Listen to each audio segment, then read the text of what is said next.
tonight. Sally, can I get a roll call? Or, yeah, roll call, please. President Chase Dolley. Present. Vice President Mike Bell. Here. Treasurer Ron Thompson. Ron? Pardon? Yes. Roll call. Yes, I'm here. Director Roger Pruitt. Yes. Director Diane Foster. Here, Okay. And then, I don't think there's gonna be any adjustments to the agenda. Well, I have more than I think we have to do.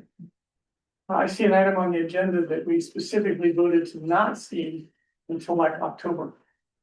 Mm-hmm. And so therefore, I think that should be removed until such time as the board, until October comes or the board agrees, bring it back. Anybody want to second that? I said for that. I didn't understand what he was talking about. He said there's an item on the agenda that he would like struck because we voted to not see it this month. For Well, 6 if we months. second if we don't know what the agenda item is. It was he described it. He said it was, So I didn't hear it then. it was right here, or no, where is it? 8.4. 8.4. No, that's, okay, yeah, in-house, that is the reference. So 8.4, the director, Oh, okay. in-house finance manager. And then it wouldn't be in single October. All in favor? Well, can I make a comment? Are we gonna discuss it? That's my agenda item. I don't want to take it out. Okay, here's what I would say. This is an accommodation for the grand jury. It's due on September 30th of what they want us to do. I So think to it was take- October. September 28th, 90 Or days September. from issuance of Thank the you. warrant is September 28th. Okay, thank you. It would be very easy if that bothers Mark, very easy to, make a motion and it was your motion, so you would have to make it to rescind your motion that we put away the finance manager for 6 months. You would have to do a motion to rescind that. I would think There's still, to accommodate Mark. now there's a motion on the floor, so And what is it again? it's just to strike that from the agenda. So with that said, can I get a roll call vote, please? Can I? Is there a second? Or, Yes. Oh, Okay, we have a first I- motion and a Second. second. I'm catching up just to make sure. I'm kind of boggled right now. I'm freaking just out of work. Okay, Mark made the motion to strike it out, and then Roger second. Yes, Yes, ma'am. Okay, And then there was board discussion. we're in board discussion. Can I say one more discussion? Well, let's go to public comment first, then we'll come Oh, back. sure, Okay. sure. Public comment, I didn't hear what you were striking. there's a motion to strike item 8.4 from the agenda. Thank you. Anything on the owl? No. Okay. Now, further discussion? Yeah, Hold here's, on, before you get, Oh. Roger. So we go down the line, we get four. sure. Yeah, the grand jury, it's a recommendation. It's not saying you have to do this. So. This here, we've gone over it, we've beaten it to death. You know, I don't know how many times a person has to throw a fit till they get their way, but I think it should be done and over with. Mark? And so I'm reiterating a little bit what he said is it's a recommendation. What was due in October is our response to the recommendation with a timeline. So what if we were to do something for the finance manager? All we have to do is say we're going to do it, when. So we don't have to have it done by that time frame. So we have plenty of time. In fact, I think our expiration of the 6 months in October is probably about right. Not the time we might be able to get our response together, get it filed, and if we're gonna do something, then we can do it. Ron? Well, I might say again, their recommendations need to be done. You don't need to put them back to make decisions to get it done. That's one of their gripes in there. Okay, Yeah, and the grand jury is saying that they want that their recommendation for finance manager is to be done by October 30th. And so if we don't start now, we won't meet that requirement. And we have to take this serious because the grand jury did a thorough investigation, and here's what they say. that, Diane. that our FPUD, Diane, real quick, yeah, just, we're gonna get into the grand jury's report. no, I know, but the fact is that we've got a problem financially in this district. We can't postpone that. Okay, that's all we're Thank saying. All right, roll call vote, please. President Chase Darling, No. Vice President Martell, Yes. Treasurer Ron Thompson. Ron, Ron, Director Roger Pruitt Yes, and Director Diane Foster.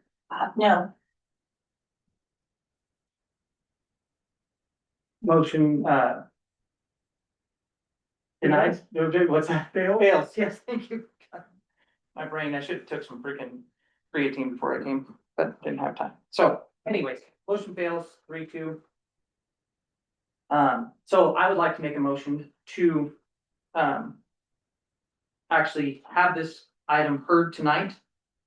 And negating the 6-month, rule that we voted on in April, since I was the one that made that motion as well. Can I get a second? I'll second that. Public comment? Nope, anything on the owl? No, Wait a sec, just in case. no one is logged in. No one's logged into it? Correct. Oh, okay. Coming back for the board member comment? Roger? Mark? Nope. Ron? Diane? Nope, I'm good. And so the reason why I'm voting on this is because I do think that the grand jury, and now granted, these are recommendations. But when we sat out in April, we did not know the grand jury was gonna come back and make these recommendations, right? So we gave it an arbitrary 6-month rule to not be heard again. I think after the findings of the grand jury, my stance has been moved on it to see, okay, yeah, we need to have this heard again, because I think the grand jury thinks that it needs to be heard again. So that's the reason why I make the motion that I am, and why we're gonna see it on the agenda tonight. So can we get a roll call vote? President Chase Darling, Yes. Vice President Mark Bell, No. Treasurer Ron Thompson, No, Yes, no, You don't wanna see it tonight? oh. Director Roger Pruitt, no, and Director Diane Foster. Yes, Motion fails, 3-2.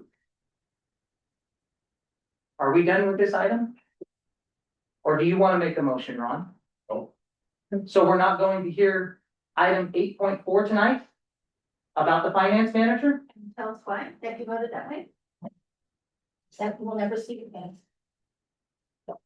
they will never see it again. I'm saying If we're that. not gonna see it till October, Are you pushing back, bringing the 6 months back up? yes, it's already there. Then I change my vote to yes. You can't do that, Ron. So, You've gotta pay attention to these things. so a possibility here, Chase. Yes. We've said we're not going to discuss having an in-house finance manager. We haven't said we're not going to discuss the grand jury report or our actions for it. So we will still end up discussing it in some way, shape, or form. And it might make sense to discuss what our action is going to be before we commit to taking action. Not a bad approach, but still think, Ron. Do you understand what we were talking about here? So, Diane, would you like to make a motion Yeah, I make a motion that that, we hear item 8.4? yes, that we hear item, my group is called 8.4. Yes, I make a motion that we hear it tonight. Yes, I'll second that motion. thank you. Public comment? No, coming back, anything on the owl? No, Okay. Roll call vote, please. President Chase Darling, Yes. Vice President Mark Bell, No, Treasurer Ron Thompson, Yes, Director Roger Pruitt, no, and Director Diane Foster. Yes, Motion carries 3-2. Thank you. Moving on. Public comment.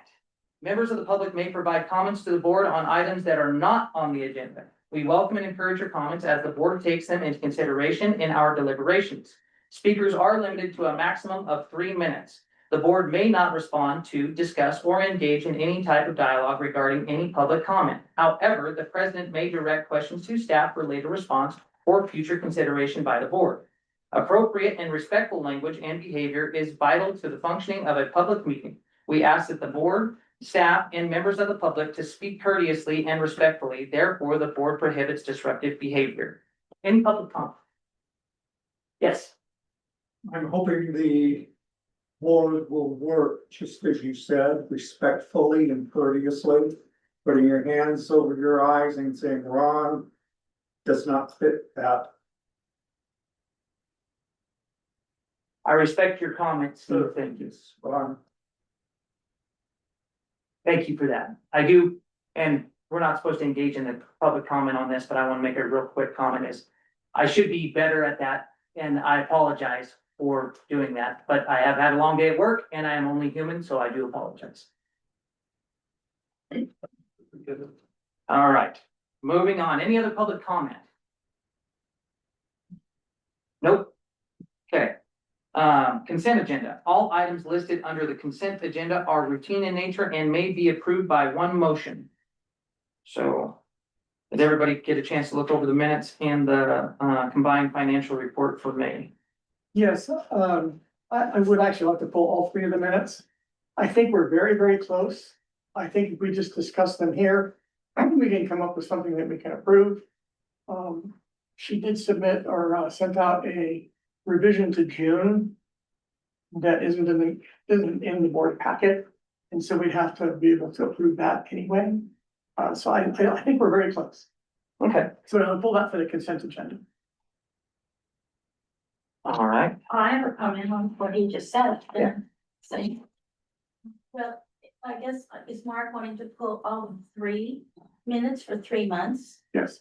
Okay, we had some kind of an agreement here, and we did a board policy on it to approve that we would take care of all this stuff prior to this meeting. I sent my stuff in and, to Sally, and she made the correction. It had to do with the German or I forgot what it was. But anyway, we were supposed to do this prior to that, so we wouldn't have to forestall 3 months worth of minutes. And, the minutes Well, Diane. I thought were excellent. Diane, Excellent. he's not saying that they're not, he's saying we can get them, probably get it to where we can get them approved tonight. It just, he's not saying that, he's just saying that we gotta mess with them just a hair. But So- why wasn't that done prior to this meeting like we had agreed to?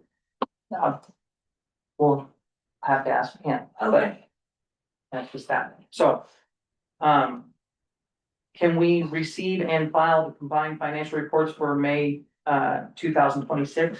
And so make a motion to do that. I'll second. All in favor? fine. Aye. All right. Roger? Yes. Motion carries 5-0. And coming back to the minutes, Mark, what did you want them pulled out for? Well, so each one was a little bit different, but I thought we could just go through each one of them fairly quickly.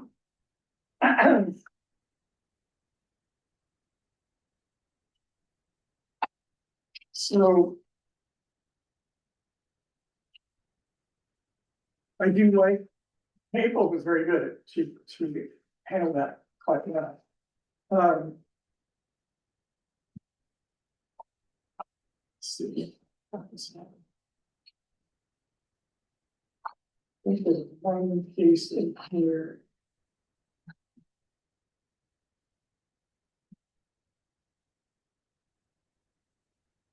So I think April looks pretty good the way it is. The page number. So, April. Okay, so It's not on I'll, the page. how about this? I'll make a motion to accept the April minutes. I second that. All in favor? Yes. Aye. Aye. No opposed, motion carries 5-0. And what about May? May has issues. It's 13. That's on page 13. Under the roll call, there was other staff present. I'll say that right. Staff present besides general manager. Sally Hicks was here, and so was our attorney. That should be included, that's a small thing. No, let's see, that was in May. Sarah, your May? I don't remember. Yeah, he didn't come in June. Oh, June, okay. Got it. You're on page 13. Yeah, Yes. Hard hearing, you have to speak up. Sorry, I thought I was loud enough. No pillow talk. Let me have it. And on page 15. It says board action. Well, hold on, just, your top page, just board action. A motion was adopted to approve exemption for replacing a generator at a water treatment plant. It was passed unanimously 5-0. Okay, so we see the results, but we don't see the motion. Who put the motion in and who seconded it? Those are required. So. That was a motion that I made, and I even looked at the video of it and referenced. There was a report from Hank in there, and I verbally said exactly what he said there, but let me repeat that. Motion to adopt the CEQA categorical exemption for the generator replacement project and direct staff to file the notice of exemption.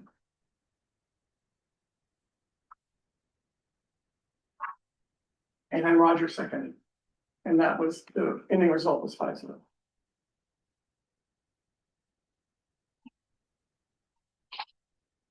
Okay. The next one is on page 17. And this one may be a little iffy. I'll just start with that, because the vote typically has been shown as yays, then nays. And this one's showing nays, then yays.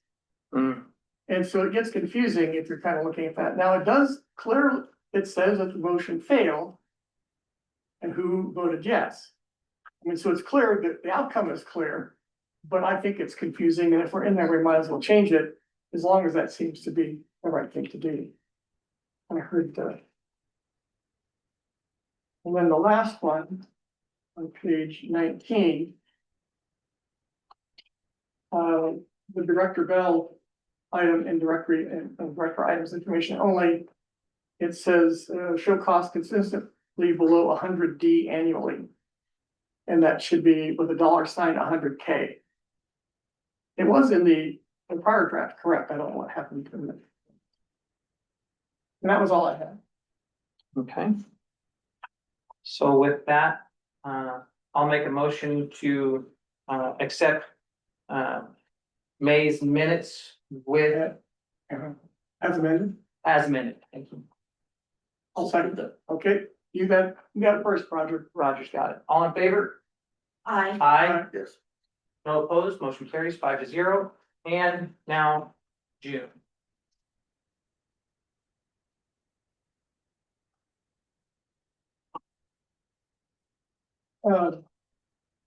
Same thing in the roll call, Hank was here, Sally was here.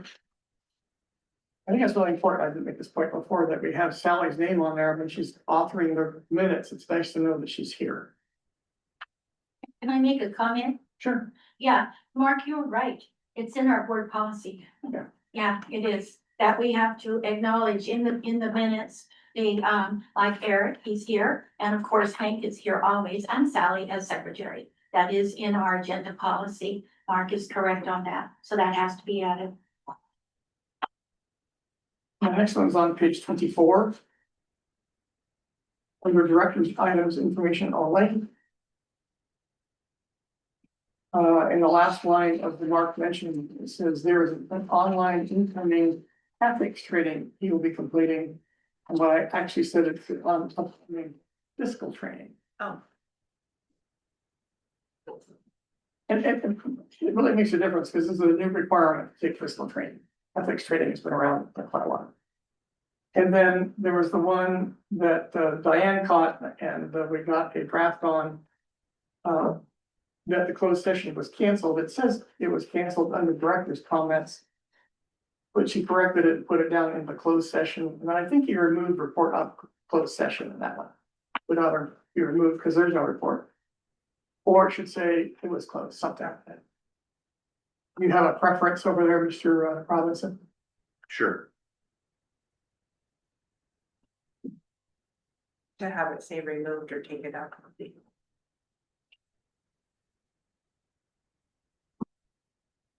I'm sorry, Director Bell. What is the specific question you want me to answer? Thanks for your patience. No, that's, And Secretary Hicks. that's fine, because I kind of hit you at the end. The closed session was canceled, so. Right, so there was nothing to report out. I don't know, you could just say report out of closed, there was no closed session, so no report. Yeah, that makes sense. I'm sorry to catch you at that. Are you good on that, Mark? I'm good. Okay, I'll make a motion to approve June's minutes as amended. I second that. All in favor? I, Aye. Aye. No opposed, motion carries 5-0. Look at that. Oh, we're getting our I stride. have one more comment here, and that's the sound. Thank you very much for persevering through this for all this time and making such a huge improvement on that. Thank you. yes, I'm impressed too. Yeah, you're doing a great job, Sally. Yes. You are, and the whole board is doing a good job, bothering to review the minutes in advance and provide corrections, that's good attention to detail. All right, moving right along. There are no operation action items tonight, so we're just gonna get right into the board member action items. So this one is the board to vote to waive privilege for the best and Krieger law firm memorandum concerning the negotiation and approval of the general manager employment agreement. During the April 2026 regular board meeting, the board voted to retain the best and Krieger law firm, BB&K, to conduct an independent review of the process surrounding the negotiation and approval of the general manager employment agreement. BB&K completed their investigation and provided their analysis and conclusion to the board on June 26th of 2026. The memorandum is protected by the attorney-client privilege. The board must waive the privilege in order to make the findings and conclusions contained in the memorandum available for public review. Roger? Yeah, or let's open it up, let them. Let's show the reports. Mark? Well, I agree. I think it's certainly a huge step forward in opening up and being transparent. Ron? Yes, I have several. We shouldn't.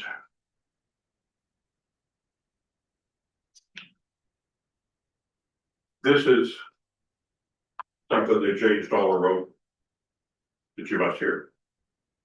The subject of response to the BBK LLP memorandum to Forest Hill PUD dated June 26th.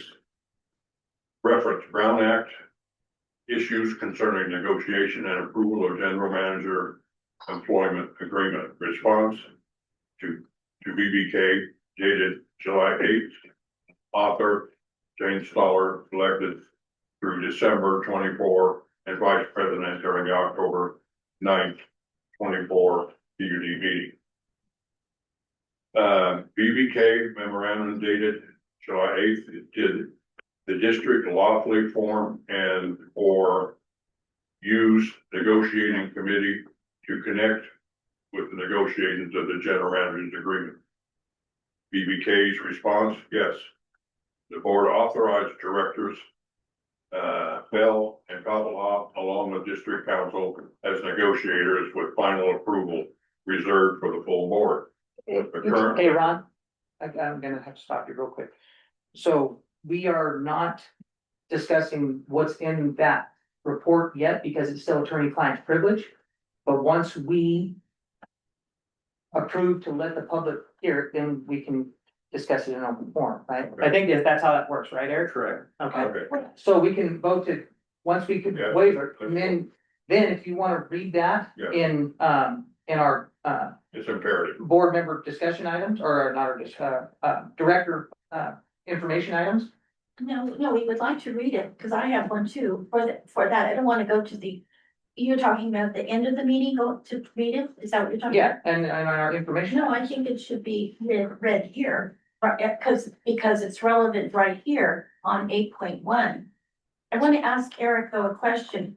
Sure. Eric, I know that that you're asking for us to vote to be able to get, because you're saying it's client attorney privilege, that we have to vote to let the public have this information. But I look at it that the public is the client, not me, not us. We're not the client. We're just the representative for the client. So that's why I don't understand why we have to vote. I guess that's my question. And it should be public already. So No, it's not. It's, Why not? the district is the client. The board and its members together are the policymaking and governing body, oversight body for the district. And if I write, provide legal advice verbally, by email, in a written memo, if you hire some other lawyer to provide you with a legal opinion, right, and legal advice, all that is subject to the attorney-client privilege, and the client is the district as a whole. You as a board member can move to waive the privilege so that the confidential information can be shared either with somebody in particular or with the public at large. And so that's why this is appropriately presented as a board decision whether to waive the privilege. And that protects the district and makes sure that when you do disclose confidential information, the board has a specific reason for doing so, right? So this is correctly teed up. Okay. Alrighty, thank you. Comment? There's nowhere on here that says confidential. Nowhere. It's an opinion from an attorney requested by a client of the district. It is attorney-client privilege communication, and the analysis is protected and privileged as attorney work product. And there's absolutely no question about that. And I asked, Tyler, I said, hey, can we send this out or not? And he said, no, you gotta do this real quick, but then, and this is just. we gotta- Yeah, and if you look at the top left, Yeah. if you look at the top left, it says that It it's should be said. confidential. Yeah, If you so look that's why at the top left, it's labeled Let's move confidential. on. And we didn't have to, but we just gotta vote on it and then we can send it out. Okay, but going back to my other issue is, I would like to, I have a rebuttal as well, as does Ron. But I would like to read it under 8.1. I don't want to wait until the end of the meeting because, we're talking about it right now. You know what I'm saying? So I think it might be appropriate again to ask for Eric over there to see if the title and the description of our board member item would include being able to discuss it, because it doesn't actually say discuss the report. It only says to waive the attorney-client privilege. So that's a tough one for you, Eric. I know you've done that for us before when it's. Yeah, well, the purpose of this item is to decide whether you want to make this document public. Okay, That's all there is to it. It's Okay. not about whether somebody agrees or disagrees with the content of the document, which you really can't discuss unless and until you vote to waive the privilege. okay, that makes sense, yeah. But the agenda item is just about waiving the privilege. It's not a debate about, What's in it or anything. What's in of it. that nature. yeah. So I still would like to, I get what Eric's saying, that makes sense to me totally. But then what to your position is, you're wanting us to read this at the end, and I don't want to do that. And the I wanna do- information item. Yeah, I want to do it here where it's relevant. Well, the thing is, what we can do is, in the information item, we can read it. Catch everybody back up and then go into, cause it's just information. Cause we have, it's that letter's not part of the agenda, it's not anything like that, so the whole public and everything wouldn't be able to know what's even going on. Okay, well, let me kind of rephrase this whole thing. I want my rebuttal we're going to, it says right here that we are going to vote on filing it, right? It said something about filing it, that makes sense? But I want my rebuttal filed with, Kyler's report. So that's why it may not be appropriate. But if you're putting it in the information item, I think that's still okay. Am I gonna be able to make a motion there to put it in the file? No. See? Yeah, That's so how, Eric? I mean, I don't know what it is that we're even talking about. She has a Whether rebuttal it's- to the- And whether it's related to this agenda item. Yeah, I just To waive the privilege, it's like, is it about waiving the privilege or not? Well, so here's the thing, actually. So your information item, so just to clear, I think this will clarify some things. Like, your information item will be recorded in the minutes. So if you're going to read a rebuttal in the information item, Yeah, it will be in the minutes. I also want it filed with, obviously, I do not agree with the report. It's really You flawed. can't, be careful not to reveal it until you vote to waive the privilege. Okay, we'll waive the privilege, but still, I'm not liking having to wait to the end. And then not being able to say, I want this filed with the filing of Tyler's. Well, like I said, it'll be, if you read it in your information item, it'll be in the minutes. Isn't the document itself gonna be filed? That's what it says. The whole document. I mean, yes, or the minutes will get filed too. Right, I mean, what's gonna get, Yeah, so it's the not, district has a file because at a prior meeting, the district voted to hire outside counsel and spend up to $5,000 to second guess the process, the lawfulness of the process by which Eric, the general manager's contract was, that's not the content of the memo, that's the approval of hiring the attorney and the scope of work that this board worked so hard to get exactly right. And so that's gonna be, if the board, regardless, that's gonna be in the district's file. If the board today on this action item waives the privilege, then that becomes a public document that can be shared. The public can ask for it and they can get a copy of it. It can be posted on the website. You can do whatever you want with it. That's all that this agenda item is about. It is not about whether the legal opinion is right or wrong or anything like that. I don't know what this other piece of information is that you want to make sure gets into the district's records, but if you submit something to the district will have it, and it'll be part of the district's record, right, related to the topic addressed in the memo, I guess. so if you read an information, it's gonna be recorded in the minutes, so therefore it'll be part of the district's record. So the waiver would authorize Us to read it. It was to read our briefs. Yeah, but not till the end of the meeting. in the information item. Specific. Okay, well, this is what I referenced. On the May 13th, on page 17. We're talking about replacing the attorney firm. President Dowling made a motion to not see this agenda item for new legal counsel for at least 4 months or until BBK assessment is complete. So this is not proven to be legal yet. Well, we gotta wait so the public can see it. I That's understand. all we gotta do. Okay. But like, So I'll make a motion to, not act. waive the privilege for the BB&K law firm memorandum concerning the negotiation and approval of the general manager employment agreement. I second that. Public comment.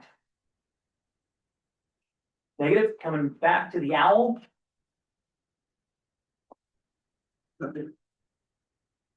Any further board member comment? The only comment is you had 3 different outcomes you were looking for. I think you only put in a motion for one of them. No, it's just the memorandum. Is it, or is it just vote to waive the I think if you, privilege I for think, BB&K? come to think of it, if you waive attorney-client privilege, then that's the same as authorizing the release and the same as filing. So you're, I'm sorry, you're fine. Okay. Come on, man. All right, can we get a roll call vote, please? President Chase Dowling, Yes, Vice President Mark Bell, Yes, Treasurer Ron Thompson. Yes, Director Roger Pruitt, Yes, and Director Diane Foster. Yes. motion carries 5-0. All right, moving along to item 8.2.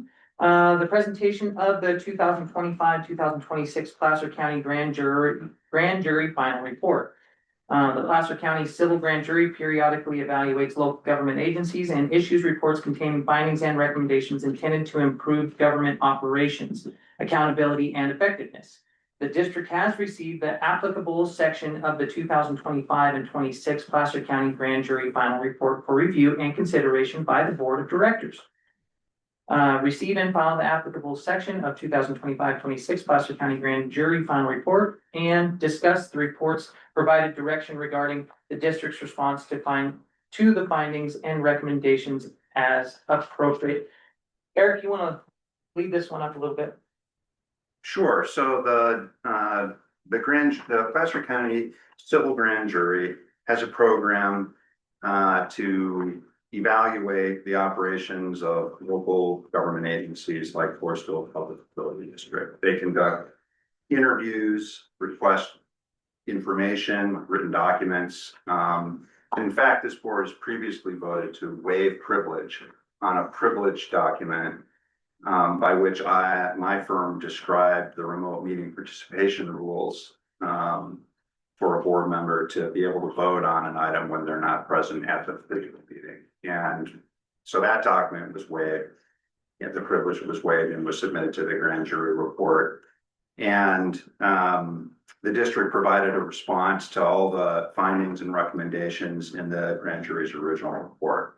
On round two, the grand jury has looked at the district's responses to the original report, done some more information gathering, and produced this new report, dated, I think, June 30. And in the new report, there's a list of findings and recommendations with supporting discussion. And this district has 90 days from the date of the report, which I think is September 28th of this year, to respond to the findings and recommendations. And so the item here today is to acknowledge, our receipt of the report and to initiate an approach to timely respond to it. And the findings are all evident. This is in the agenda packet. And that's what this agenda item is to do, President Dowling. Okay. Roger? I'm good. Mark? So we just talking about receiving and file, or discuss later? Well, it is part of, but yeah, we'll discuss second list, I guess. We'll do one and then the other. I'm fine with receiving and file. Receiving and filing, yes, okay. And then we'll get into the second one. Ron, we're just discussing receiving and filing it right now. And then still part of the same agenda item, we'll go into the discussion. No comment. Okay. Diane? So, in the discussion, are we going to agree that we need to, this is a huge topic. It took us the last year when we addressed this, and we didn't even apply with a lot of the stuff. We were we weren't taking a lot of the jury. It took us 2.5 hours to discuss it. Remember that? We had. Oh, it's more than that. I mean, More than that, maybe, yeah. So are we going to, in this thing here, are we going to then schedule a day to address this, because we can't do it tonight? Yeah, I think Too we should. huge. Okay. All right. Okay, so, I'll make the motion that we receive and file the grand jury report for 25-26. I'll second that. Public comment?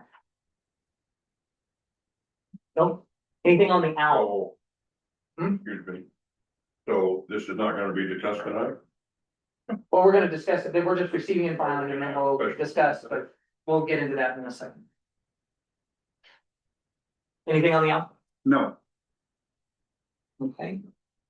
Roll call vote? President Chase Downey, Yes. Vice President Martin, Yes. Treasurer Ron Thompson, Yes. Director Roger Pruitt, Yes.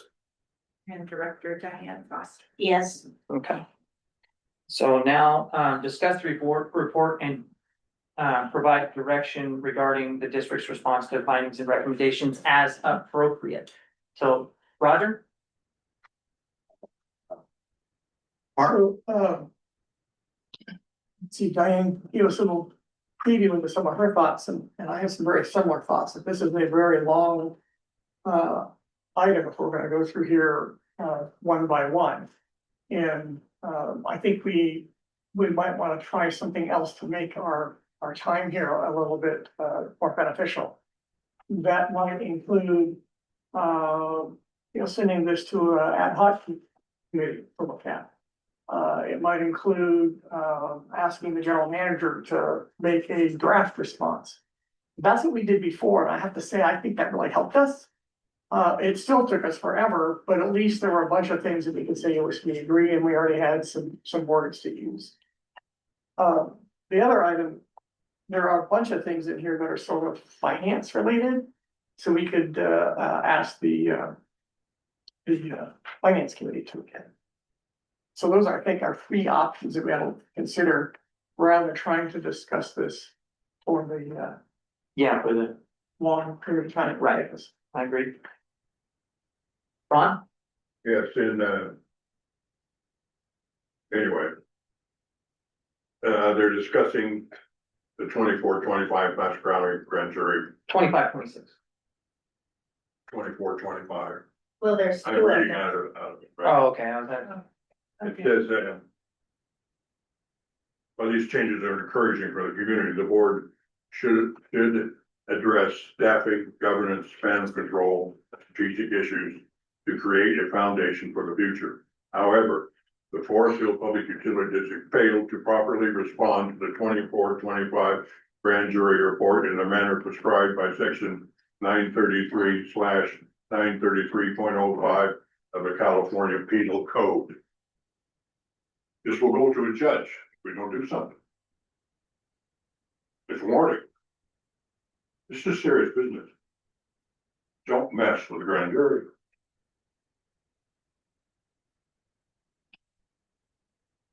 Diane? Yeah, in reference to what, Mark was saying, I'm opposed to an ad hoc committee because I think that the entire board, if they're wanting to participate, should be at a special meeting to address the grand jury's, recommendations. I think, so I don't agree with an ad hoc. I also don't agree, and the grand jury agrees with me, that the general manager should not be writing it. He wrote it, Hank wrote it last year. We said no, we had to write it. I was the one that received the grand jury report because they couldn't reach you. So they gave it to me personally, physically, and they made a point that it was to come to the board. We are the ones that are to respond, not Hank. That was very clear made to me.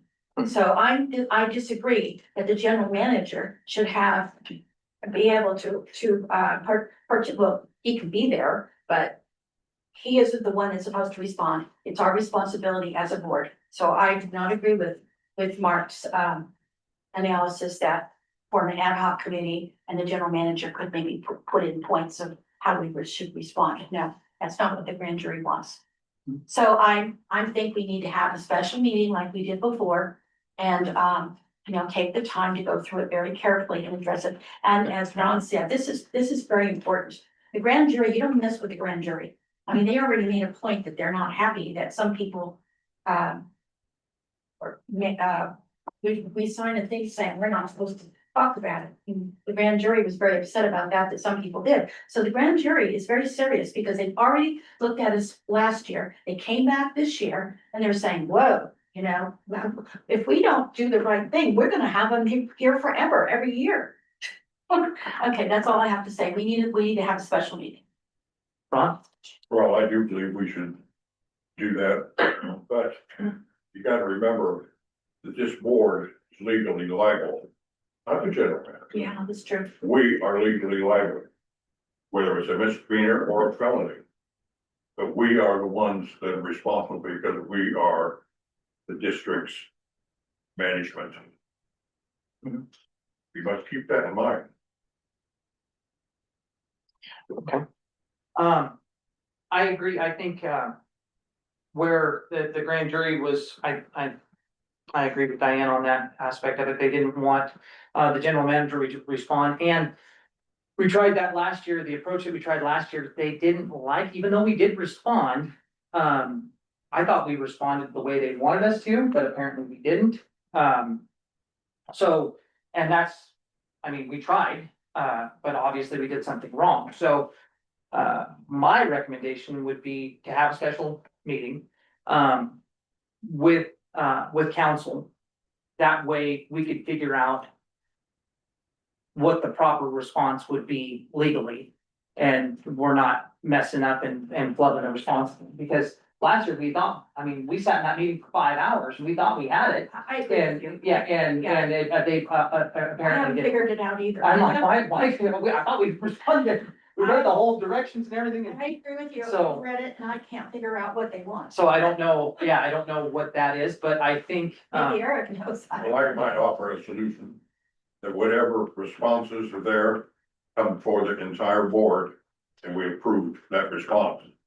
We don't say we're not gonna do this, we need to have the whole board agree on that's what we did last what year. our responses are. Yeah, that's what you did last time. The response to the grand jury was presented to the board, debated by the board, approved by the board, and submitted to the grand jury on behalf of the board for the district.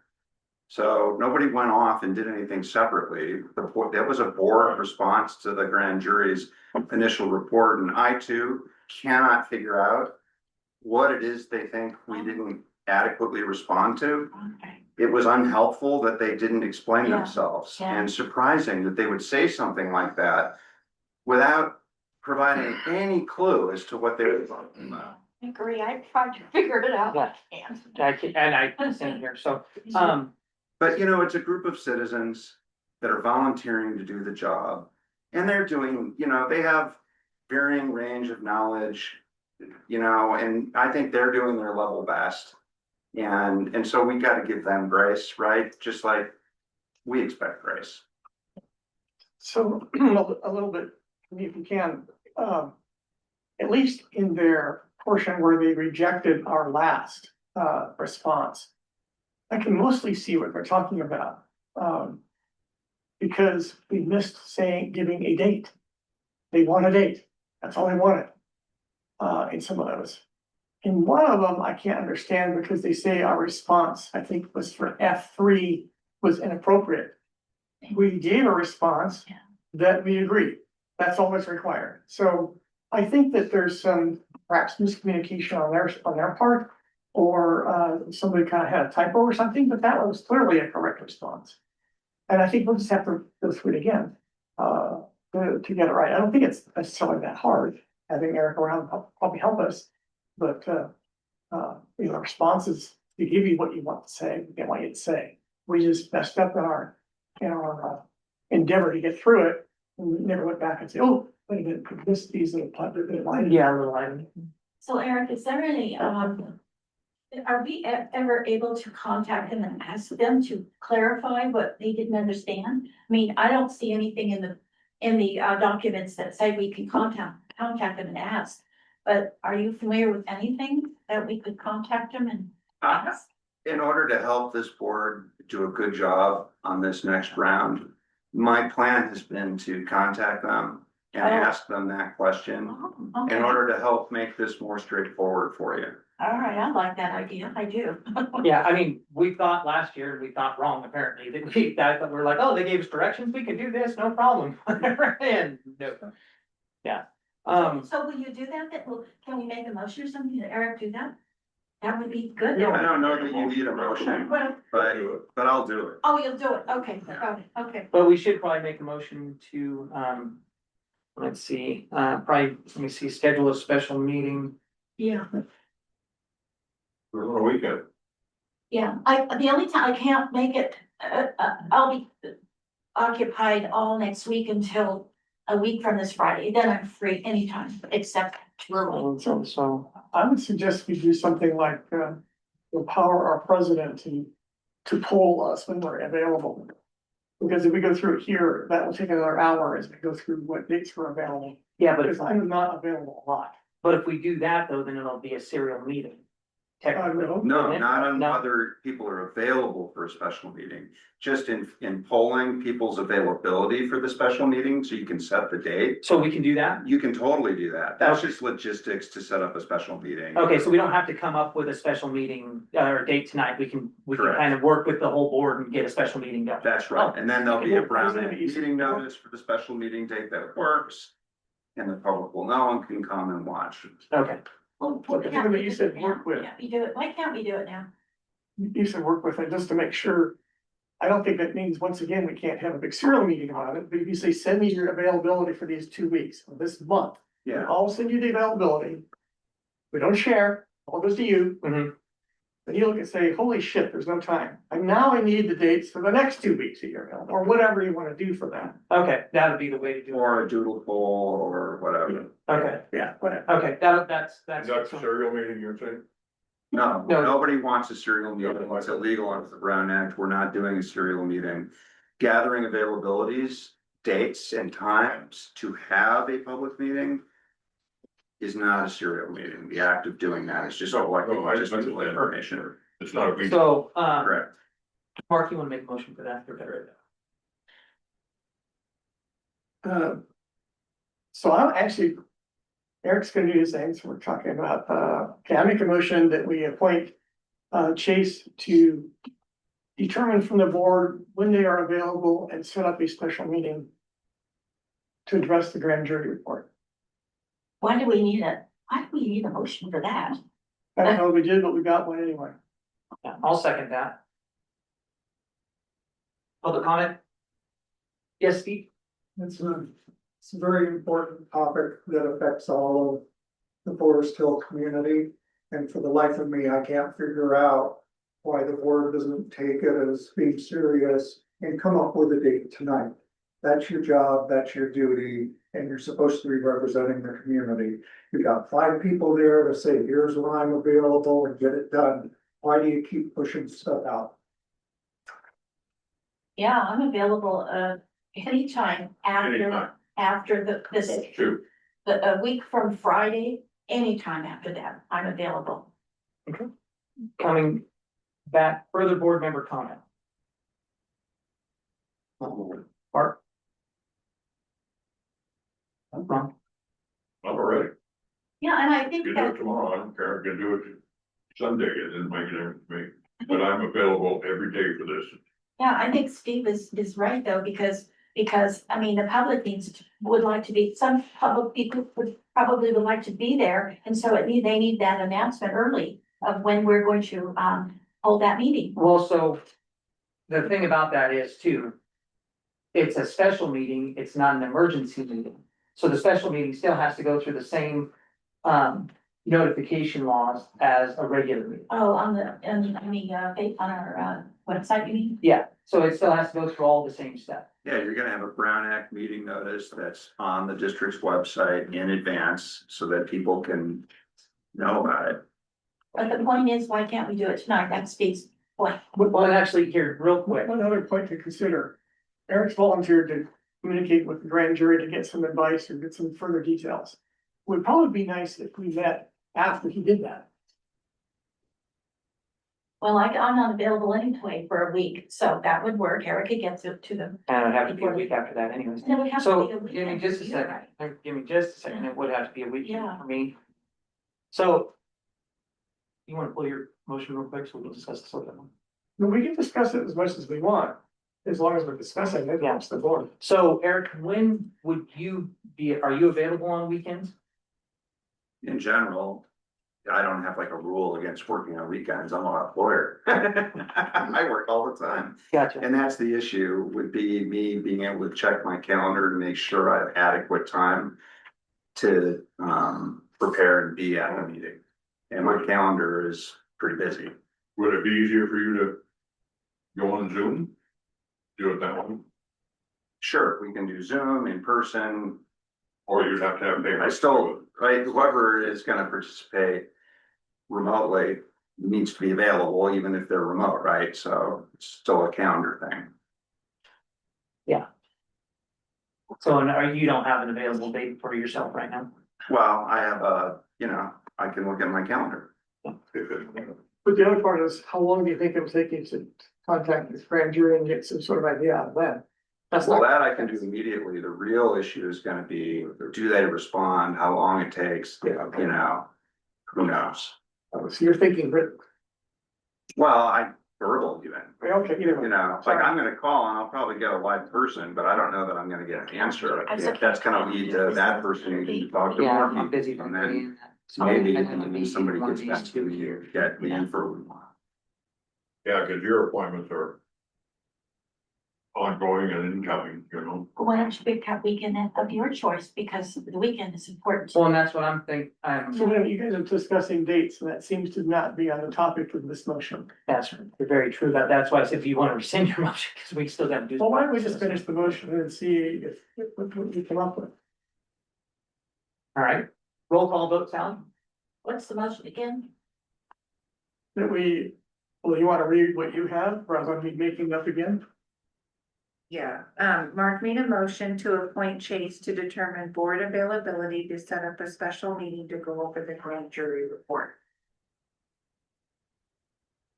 So Eric, if I can clarify something, so if we all picked a subject to a point, to a page number or whatever, would it be against the law to have this person gather their information, this one gather theirs, and send it not in coordination with to the president?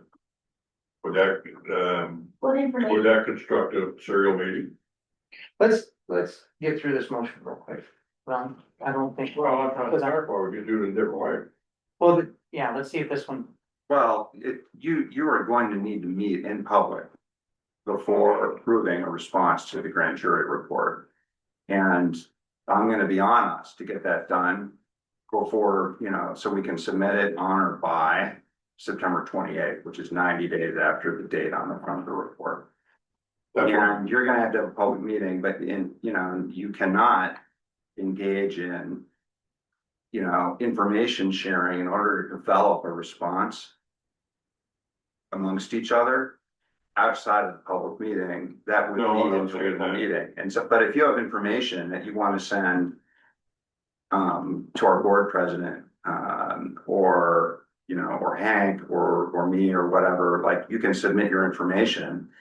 But you shouldn't be coordinating and discussing that with other board members, because then that sounds like you're considering the matter. That ought to be done in a public meeting. Well, what I was thinking was this information, this is what I'm concerned with about this section.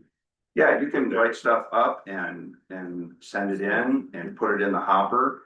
But we can't take information from him and process others' information, right? Yeah, you shouldn't be considering each other's submittals and coming up and, you know, basically emailing back and forth or physically meeting and exchanging documents. And then arriving at a position on something and do that with the other board members, because that's doing what you should be doing in a meeting. So You I'm can thinking- certainly independently gather information reflecting your views or supporting your views or whatever it might be, and then submit that as part of a process leading up maybe to the public meeting. So what I'm getting at is save time, gather, goes to him, we have a public meeting. What I'm getting at is, would we have information from everybody previous to going into the meeting, which would save a ton of time? Then we don't have to talk about this. Yeah, thing. I mean, what would save you the most time is to have a draft work product to react to, frankly. A draft response to react to. In terms of project management and getting things done, like written documents, right? I do a lot of that. It is much easier to react to a draft that somebody's already written and revise it than it is to come up with something from nothing. That's right. And especially drafting a response by committee in a meeting is probably one of the hardest, most ways to come up with an agreed work product. You know, it's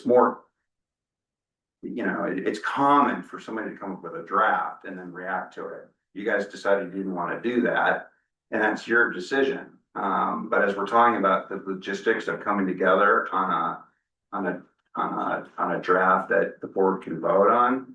Like, to not have somebody come up with a draft in advance of this meeting is inviting chaos.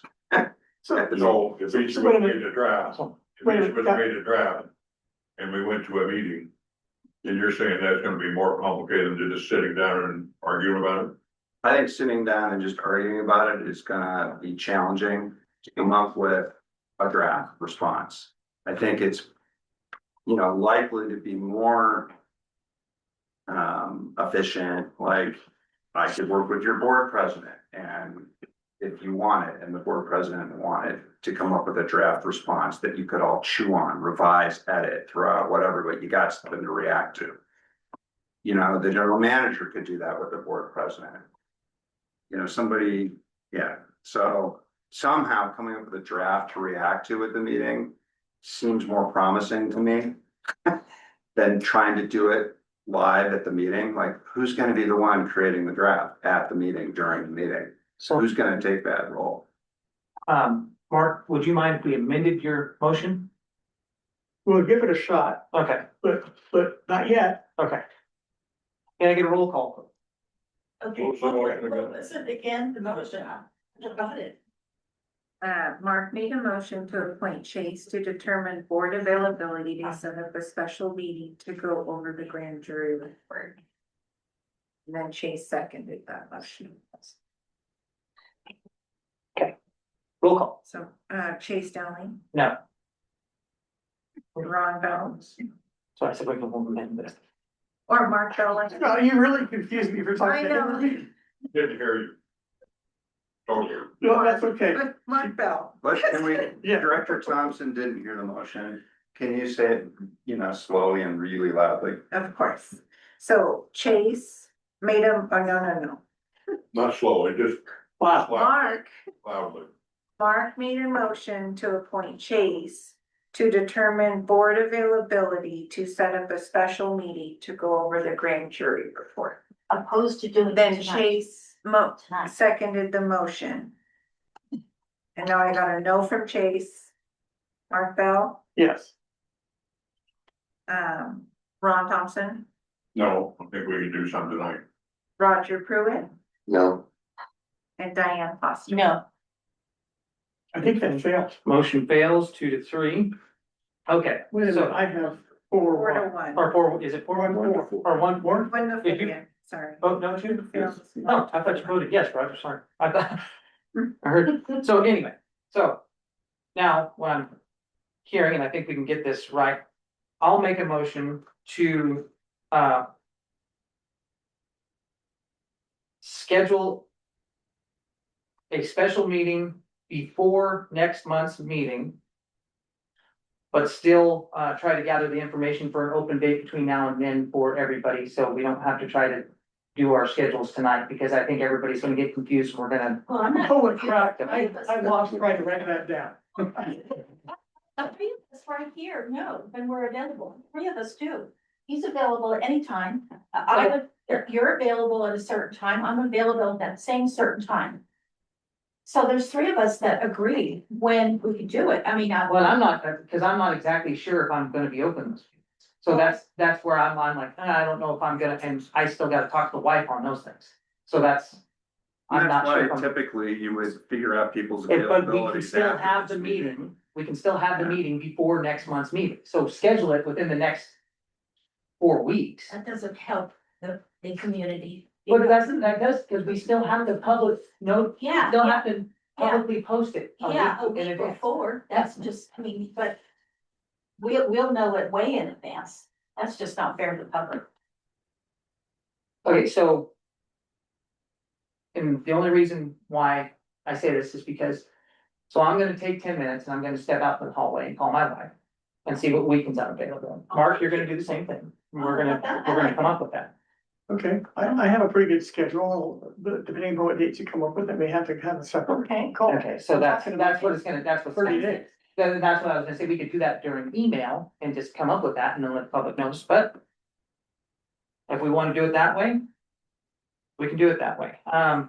Eric, how can I do that? Call her right now. That's why, can I step out in the hallway real quick?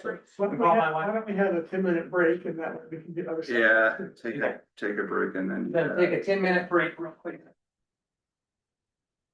Let me come up with that.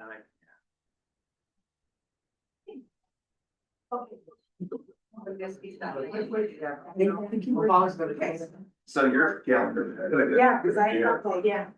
So. Well- it's just, I know, that's all. Yeah. I am, yeah. Well, let's finish this item first. So I have. Actually, Roger, let's start with you. Or, I saw a motion on. Yeah. Yes, so I'm gonna rescind my motion, so we can get this correct here. And then Roger, what dates do you have available? I'm open. You're open. Yeah. Okay, Mark? So are you looking for weekends or are we looking at evening too? For me personally, weekends. I get up too early in the evenings. So it'd have to be What's for that? me, the weekend of the 25th and 26th. What else got The it? week is one of those 2 days. I'm sorry, which days are you? 25th and 26th. I'm gone. 25, 26 Yeah, in July? yeah. I'm gone. I have to say. I'm gone. It's gone. Okay. 26th What is days do you Sunday. guys have available? It's gonna be way easier for me. Oh, you mean just weekends? Yeah,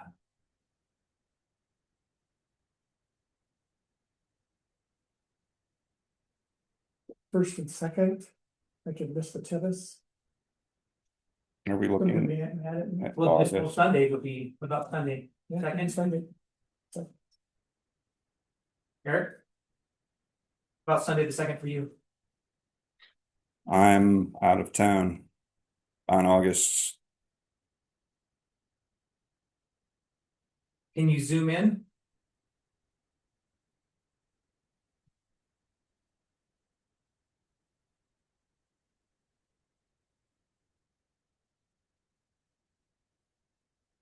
I mean, I don't know what's been planned for all this. It's like, Do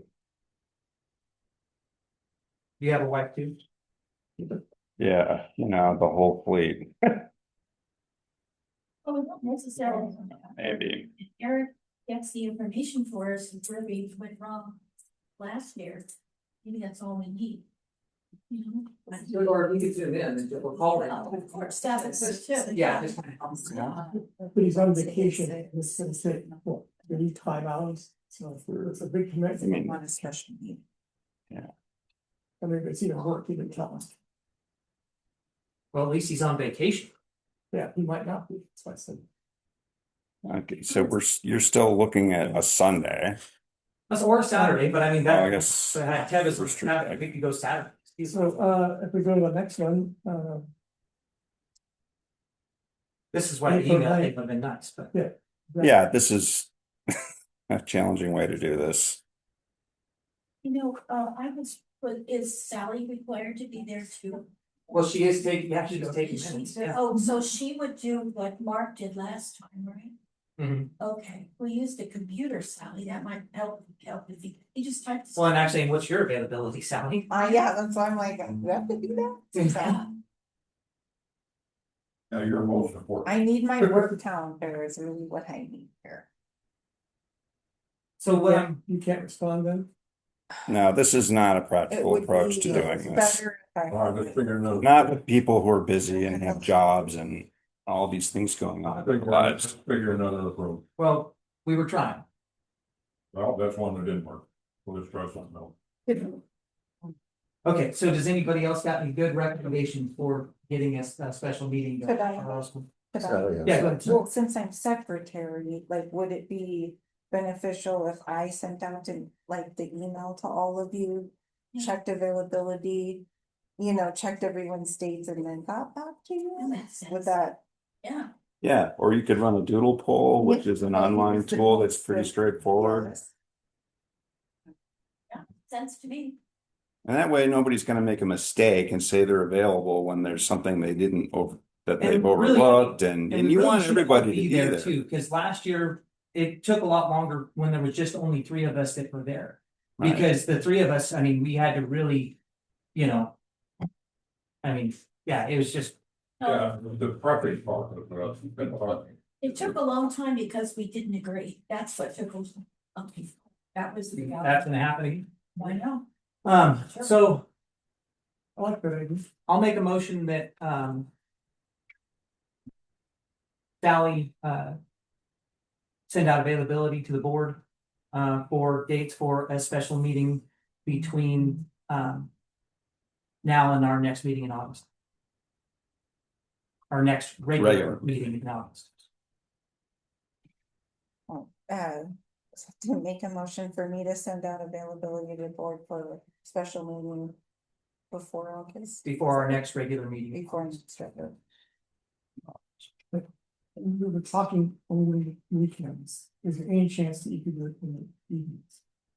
I mean, I'll have to try to just make my availability to a day in during the week and. That's all I was trying to do is get her to. Yeah, control all yeah, of so it, yeah, not- we'll have to, I'll have to. Oh, I was. We'll have to, I mean, I was trying for the weekends and everybody's trying, but we'll have to just. Kind of go on what everybody's doing. It's there at midnight. I'm okay with the weekends. It makes sense. Well, I mean, agreed, but I'm just trying. Anyways, can I get a second? Second. We'll discuss this. Public comment. Hey Chase, why don't you give me just a second, let's see, went off. Can I make a comment? Wait, that was off.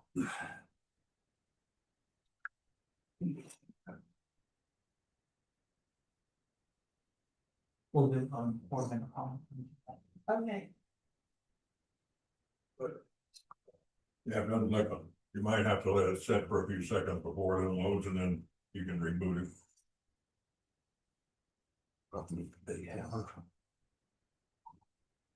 Well, good thing we have a. Person taking minutes on. Just give me a second, it'll. Come back, You'll hoot. maybe.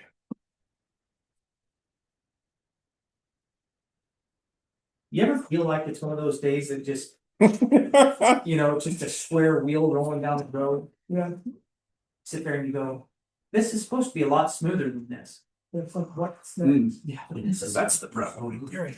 Oh, I think that thing true. there's the switch.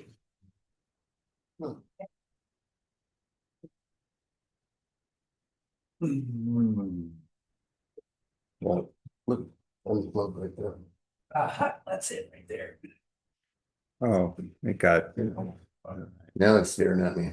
okay, give me just a second, let it get going. Yeah, I got a light now.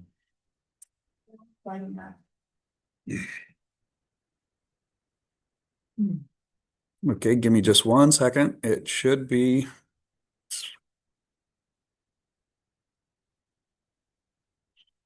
It's not.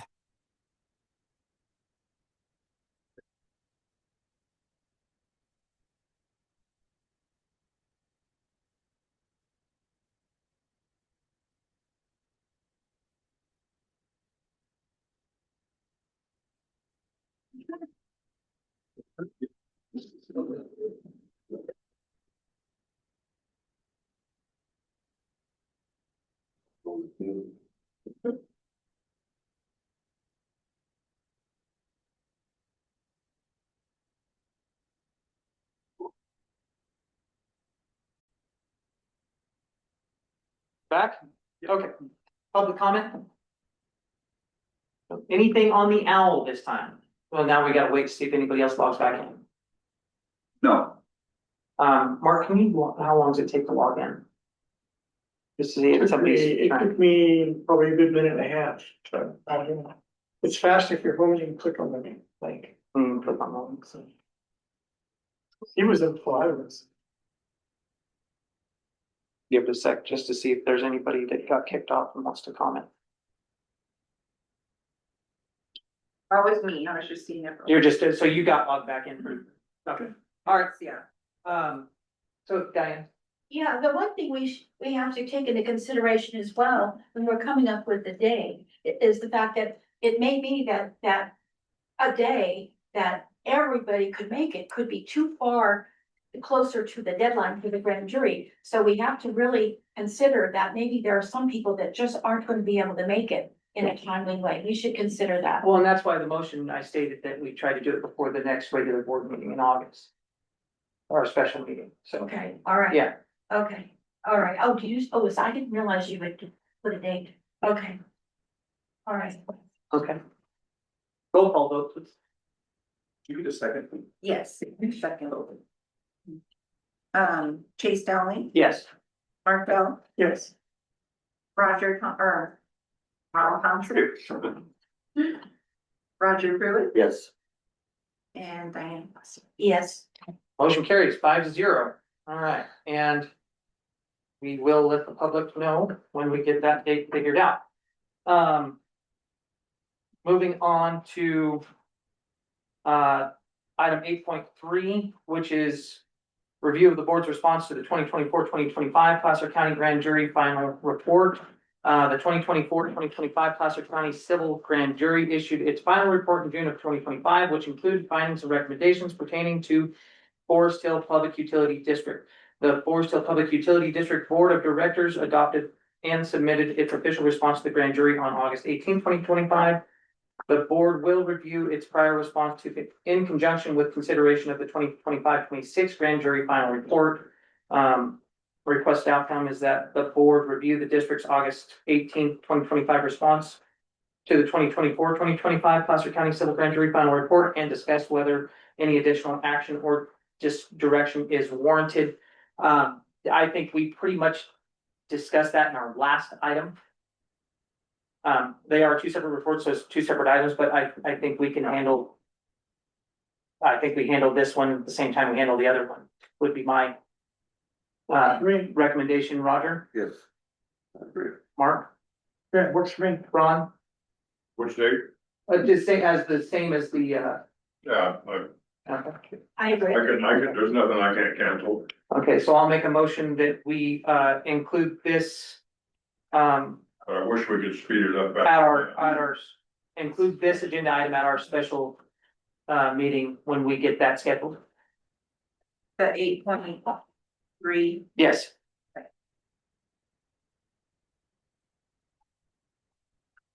Can I get a second? Oh, I'll second it. Okay, public comment?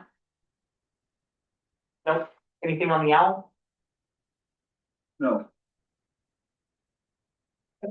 Roll call vote? Chase Dowling, Yes? Mark Bell, Yes, Roger Pruitt, Yes. sorry. Ron Thompson, Yes.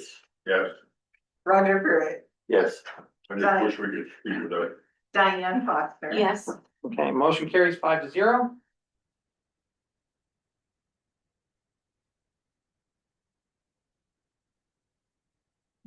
Okay. Moving on, 8.4. Director Foster requests the board hire an in-house finance manager as 2025-26 grand jury final report recommended in R4. The grand jury states in its report, the FPUD is exposed to preventable financial risk due to governance failure and inadequate oversight. Specifically, recommendation number 4 and number 5 explain that FPUD should exercise financial oversight in alignment with the general accepted accounting principles, or GAAP, as directed by an in-house finance manager, and the FPUD should hire an in-house finance manager as directed in the FPUD handbook no later than October 30th, 2026. So, Diane? Well, I've said all I can possibly say about the need for a finance manager. It is in our board policy. The grand jury agreed with me that it is in our board policy. So I want to make a motion. Well, let's. Okay, get- okay, all right. Roger? Mark? I think we've discussed many times, that there is no, requirement to have, an in-house finance manager in our policies. I don't know how the grand jury could read that into it, but we've gone through that a couple times, and, I think that that's worth repeating here. And we already have a finance manager, as we already approved him, some months ago. So, you know, I don't really see us needing an in-house finance manager, and we're talking about, even when we were talking about that, we were talking about somebody might be part-time. This doesn't really meet sort of our needs today. We had a part-time manager who conducted his work mostly on site, but some of it was not on site. And he's not available anymore. And when he wasn't available, that caused a huge problem when he died. The staff arrangement we have with LSL meets that requirement. I'm reasonably sure, I don't have the citation for the law, that the finance manager position can be filled by law by a contract, so. I guess a point of clarification on that. I don't think there's a common understanding of what in-house means. Yeah. The discussion in the grand jury report and that I've observed with our board has focused on Roger Carroll, the former finance manager, as being an example of what is most desirable to ensure that you have the kind of oversight and controls to prevent embezzlement and things like that. Roger Carroll was not an employee of the district. He was a contractor. LSL is not an employee of the district. It's a contractor. And there's a particular LSL employee that's assigned and works with the district and has come to the district's board meetings. And so I think you need to be careful in deciding how to proceed here on what it is you're actually aiming at. Are you simply aiming at somebody who's going to have office hours, is going to be here, you know, every day of the week or certain days of the week, or, you know, a few days on certain weeks, but not every, to me, that's really, you need to be clear on what you mean by in-house. Yeah. The grand jury report doesn't explain what it means. It's not used in the law. It's not used in the district's policy. So you have to decide what it is first you think that the grand jury is recommending, because they didn't really explain that. It's something other than LSL, it sounds like. And then what you want and what you think the district needs to protect the public's interest in the district's finances, which the report said are very strong. So, I'm glad you sort of said something, because immediately when you started talking, I thought something totally different. Couldn't we normally call you house counsel? No, I'm outside counsel. Okay. Yeah, in-house typically is shorthand for an employee to whom you're providing benefits and paying payroll taxes and doing a pension contribution. And if you were to go that route, it could easily cost more than LSL if one of the reasons is cost control. That is not the thrust of the recommendation, but it's a consideration for the board in protecting the district's finances, how much you're going to spend on the various functions. So, you know, you could hire an employee. That would be a very expensive way to go about this, and it was totally different from how you did it with with Roger. So there's more for you to think about there, being precise about what it is you're aiming at. Contrary to that,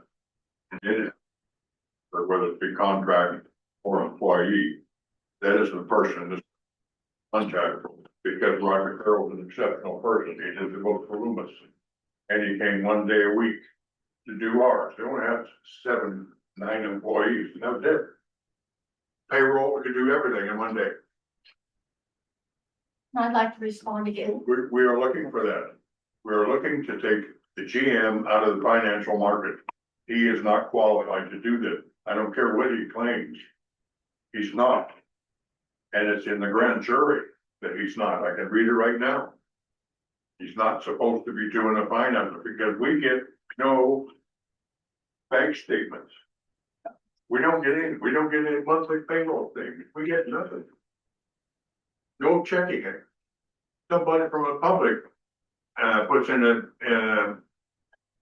a request for credit cards, they get them.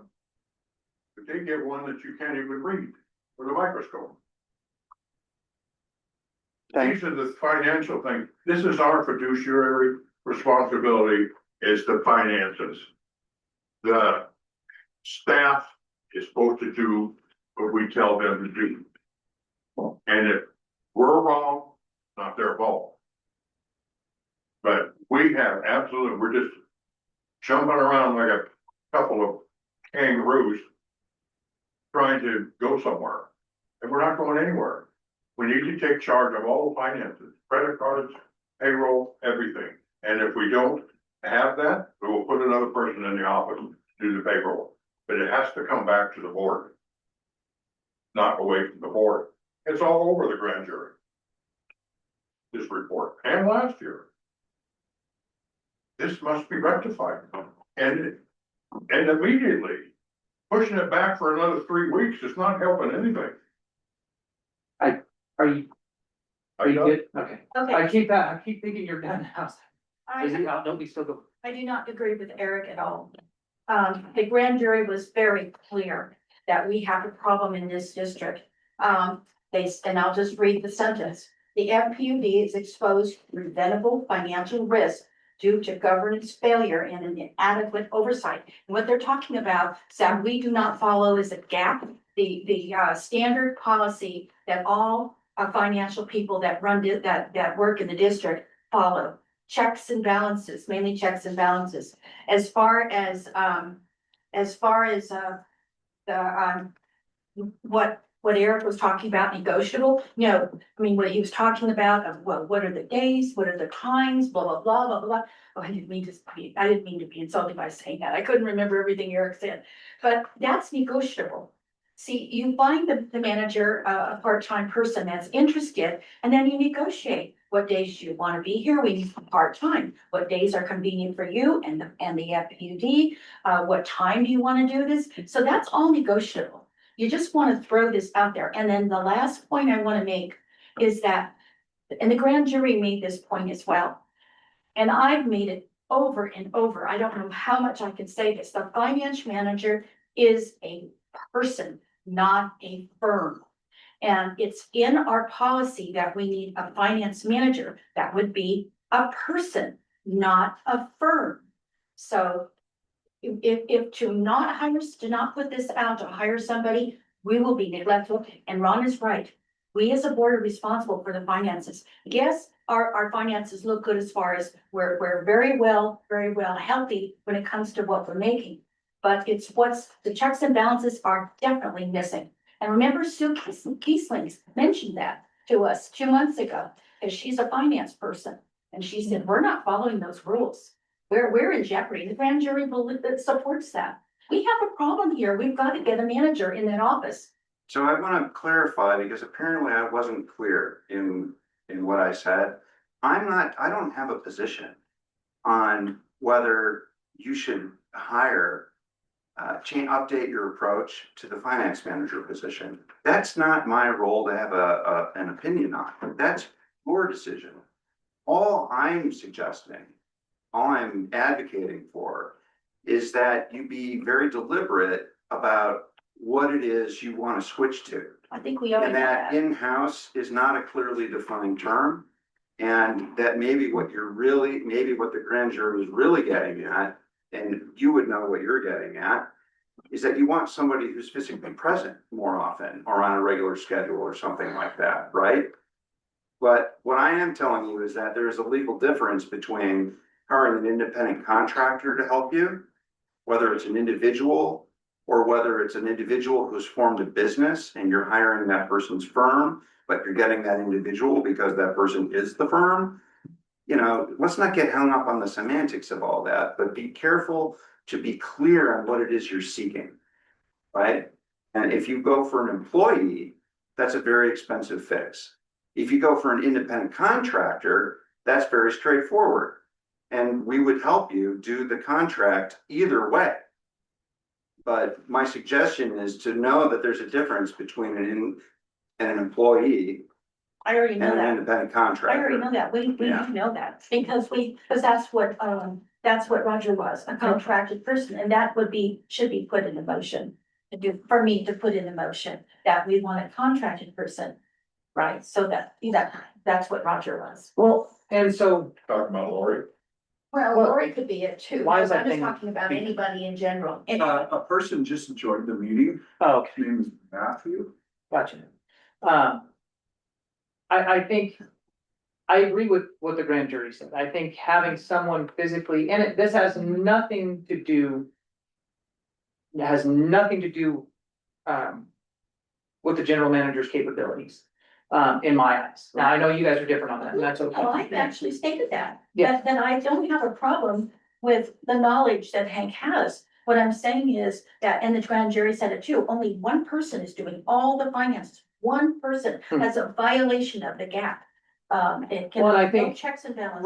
Right, we don't have a Right. sufficient, Checks and balances. in my opinion, checks and balances, and I think that's something that the district can improve on, and I think that actually the grand jury, in a roundabout way got correct, I think they were right when they pointed it out, and I was reading it, I'm going, yeah, that we need a system of checks and balances. Now, what Eric is saying is correct, we gotta make sure that we get that right, and it's not just as simple as, cause I mean, I've agreed with the in-house finance manager, or maybe. Let me rephrase that. I agree with somebody coming into the office and checking on our finances and being the responsible party. Now, the way our policy is also written, the general manager is also above, is in charge of finance manager as well, so we'll have to do some changing there as well, I think. To satisfy what the grand jury wants to see. And I think to satisfy what our ratepayers want to see, I think our ratepayers wanna see fiscal responsibility and checks and balances. And, I think that's, it has, like I said, it has nothing to do with general manager. But now how we phrase that, because last time when we went after a finance manager, we fluffed that up pretty good, I think. I don't think we didn't do the RFP right, we didn't do anything correct when we did that Well, process. whose fault was that? That's ours as a board, I mean, we didn't really do it, give me a second. And so I think what we would really benefit from is really sitting down, I think what we did correct when we hired Sally, or even when we hired BBK, I think that process. He did the RFP for us. We thought he would do it correctly. I mean, No, we did. Would. We did. We voted on it, we did it. He wrote it, yes, we voted on it, but he wrote it up. I think we did. I think we wrote it up wrote it too. up. Yeah, we wrote it up too. So that's what I'm saying is that I think going after, to do this correctly and to do it right, first we need to bring that policy forward and look at that. What policy? Where it's that flow chart policy that we have, that Oh, has the general manager being in charge Well, of what finance is it you manager. wanna know about it? No, I mean, I think we're gonna need to, in my opinion, separate the finance manager from the general manager. Oh, absolutely. So there's I said things that that. here- I said that a year But ago, coming back to this, but that doesn't affect coming back to this. this. Yeah. So I think, hiring a headhunter or getting a headhunter firm to You know actually how go. expensive that, I already checked that. So, but that's, how else do we do this You correctly? do it the way we did it before. My motion would be to do an RFP for a contracted part-time finance manager. And no remote, because Hank he had a hybrid on there before. And then, No, that was for the secretary position. no, it was for, Experience. no, it was also for the. One of the other things that the grand jury gave us a bad time about is failing to follow some parliamentary procedures, which is what's going on here now. This is a discussion between the two of you, no chance for the rest of us to talk, no chance. Well, and I was still, let's be honest, I was still discussing myself, hold on. So I was still discussing myself and then so that was that part of it, but, so I think a proper motion would be to actually get council's help on, drafting an RFP in this area to where we can get the correct, and that way we know exactly, instead of trying to come up with it, the wording ourselves, because we're not, I figured this out, and in my opinion, we're not very good at wording, when it comes to an RFP, because we've messed up two of them, and I don't wanna do that. I offered one. Hold on, Diane. So my recommendation for if we want to make a motion on this subject would be to probably maybe form an ad hoc committee to work with council to come up with the RFP. And then send that out and have the ad hoc committee roll on. So that way we don't have to come back to a meeting. Have the ad hoc committee come up with council, the RFP, and know what we're looking at. And then send that out from there. So, I think we've gone that way, so, I wanna hit a whole bunch of stuff that you said, I've heard a lot about GAP. And you know, we get an audit every year that says we're in compliance with GAP. The grand jury, I don't know why they said, you know, I think it said something like we're all out of compliance, that's not true, because we have documents for people that do that all the time, saying they are okay. And so I think we need to kind of work our way through, what does that really mean? We talked about a subpart of that, which is the span of control and the delegations of authority and all that sort of thing in terms of providing the background for who approves what when. They have that. They just don't have it in writing, I don't think. Do we know what it is? I mean, I've gone through that and looked to say who's approving something, who's authorizing this, who's saying I paid for this. So there is something there. And I really think before we go very further, we really need to look at that a lot closer. What do we have? Do we need to make a change? Do we need to particularly, we mentioned something about the general manager. If he's making credit card payments, how is that looked at? We don't know any of those things. Yes, we do. hold on. You think you know, but I Oh, bet we you know. don't. Hold on. So, Please. so we need to look at that. And before we also go out, we really need to take a much better look at where does this really stand in a sort of a legal matter? As I said, I'm pretty sure it allows contracts for finance managers in the law. That would make sense for us to do. That's what we have done. We have a contract service arrangement with LSL. I think also, you know, we look at our organization chart, there's no names there. It doesn't say that those are even people, those are just functions, which is typical of an organization chart. As we looked at before, there are other people on here that are not employees. So I think there's a lot left for us to look at before we go off and try to look at an RFP for something that we may not be happy with. And there's a lot of other things in there besides just having somebody sit there. So I think there's a lot more for us to look at before we just launch off and make RFP. Yeah, Yeah, I want to remind the board that we had RFP out for finance managers. And we had actually one in Todd Valley that was willing to come up here, sit in the office and do it.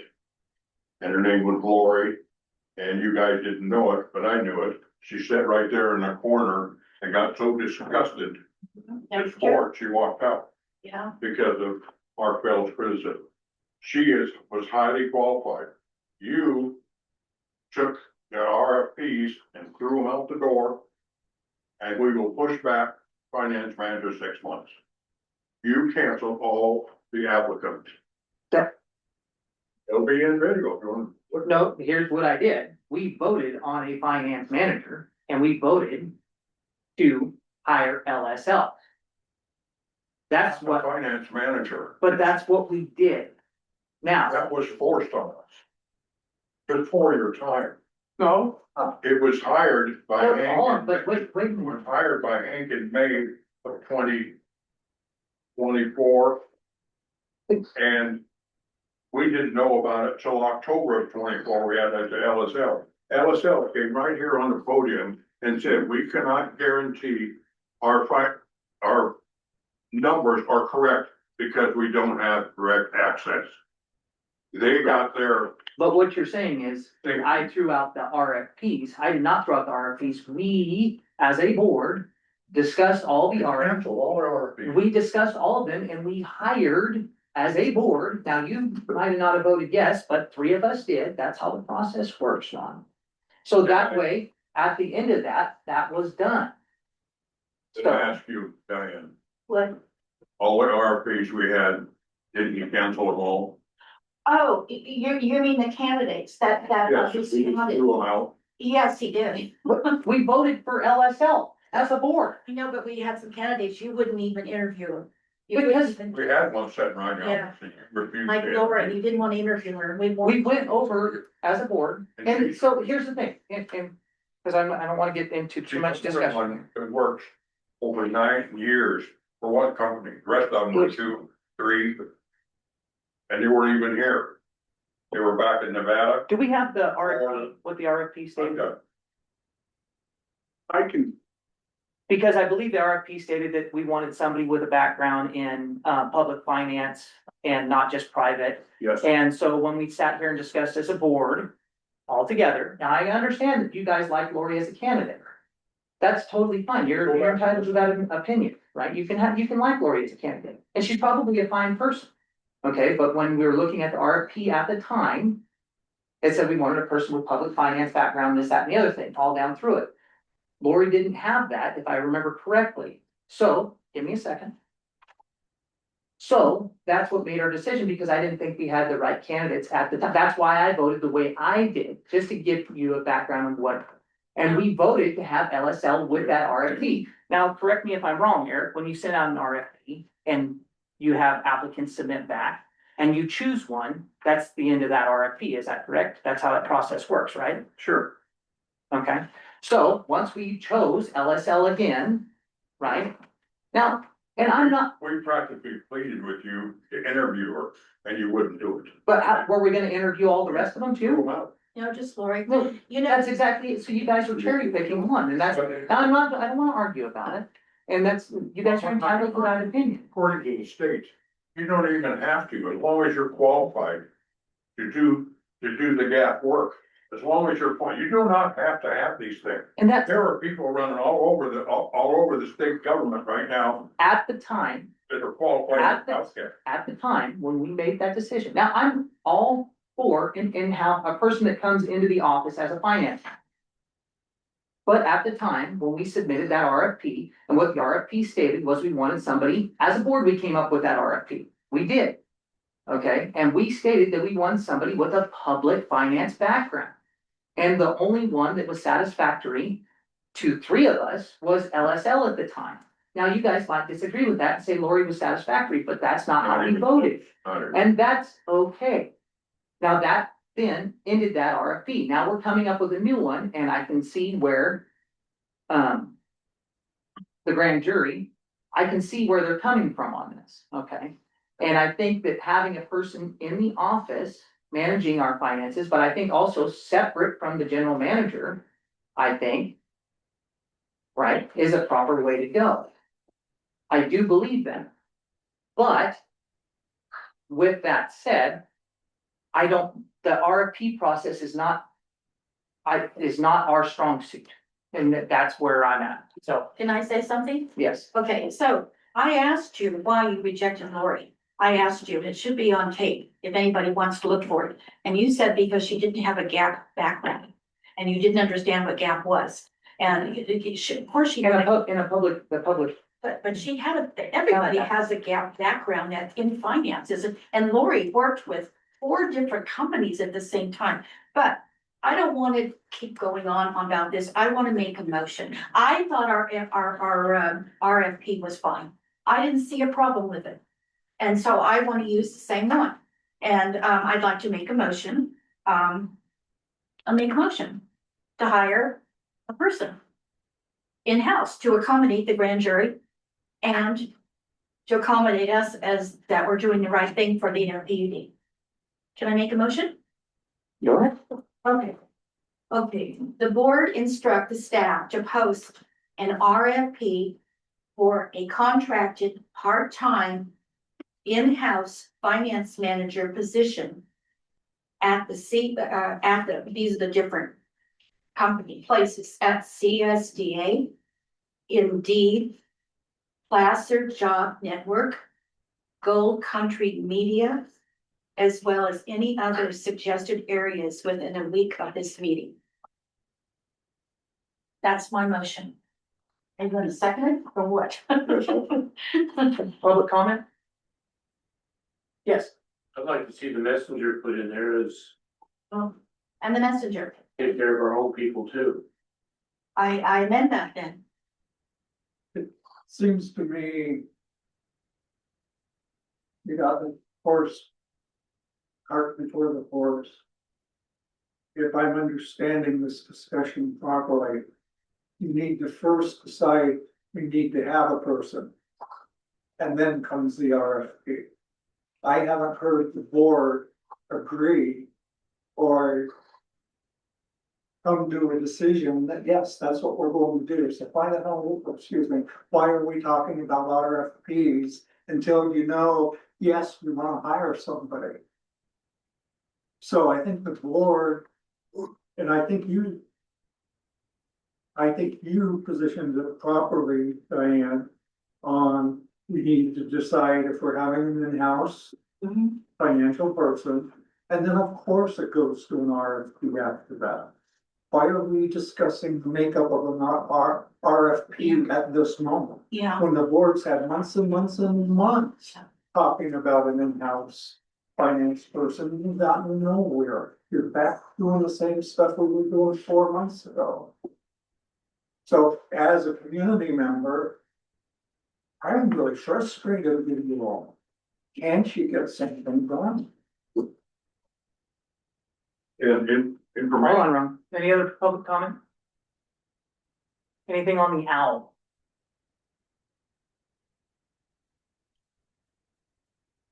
Let me check. I have the RFP up, if that's what you were looking for. Is there anything on the owl? I'm looking right now. GAP, just the definition, GAP means generally accepted accounting principles. And everybody has it. You It's a don't fine- have to have it even in state government. Nothing on the hour. Nothing on the owl.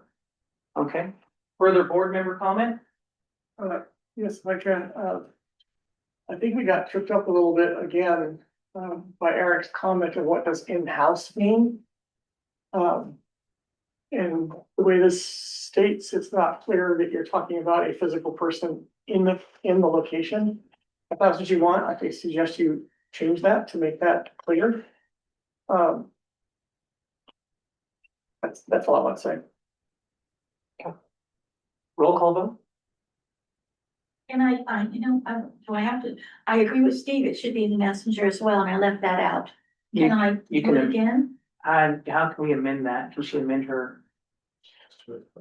Or would she have to retract it and resubmit it? You can start over again and make it perfect.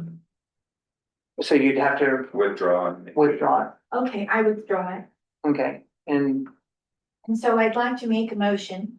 The board instruct the staff to post an RFP for a contracted part-time in-house finance manager position at the CSDA, Indeed, Placer Job Network, Gold Country Media, and the Messenger, as well as any other suggested area within a week of this meeting.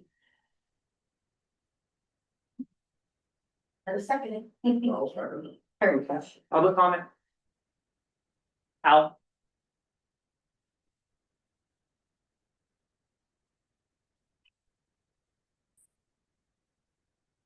There's a hand raise.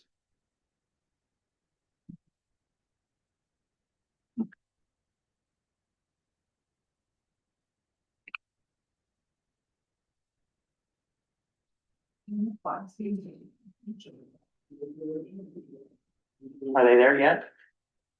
I've asked them to, I think it's Sue. Sue, can you hear us?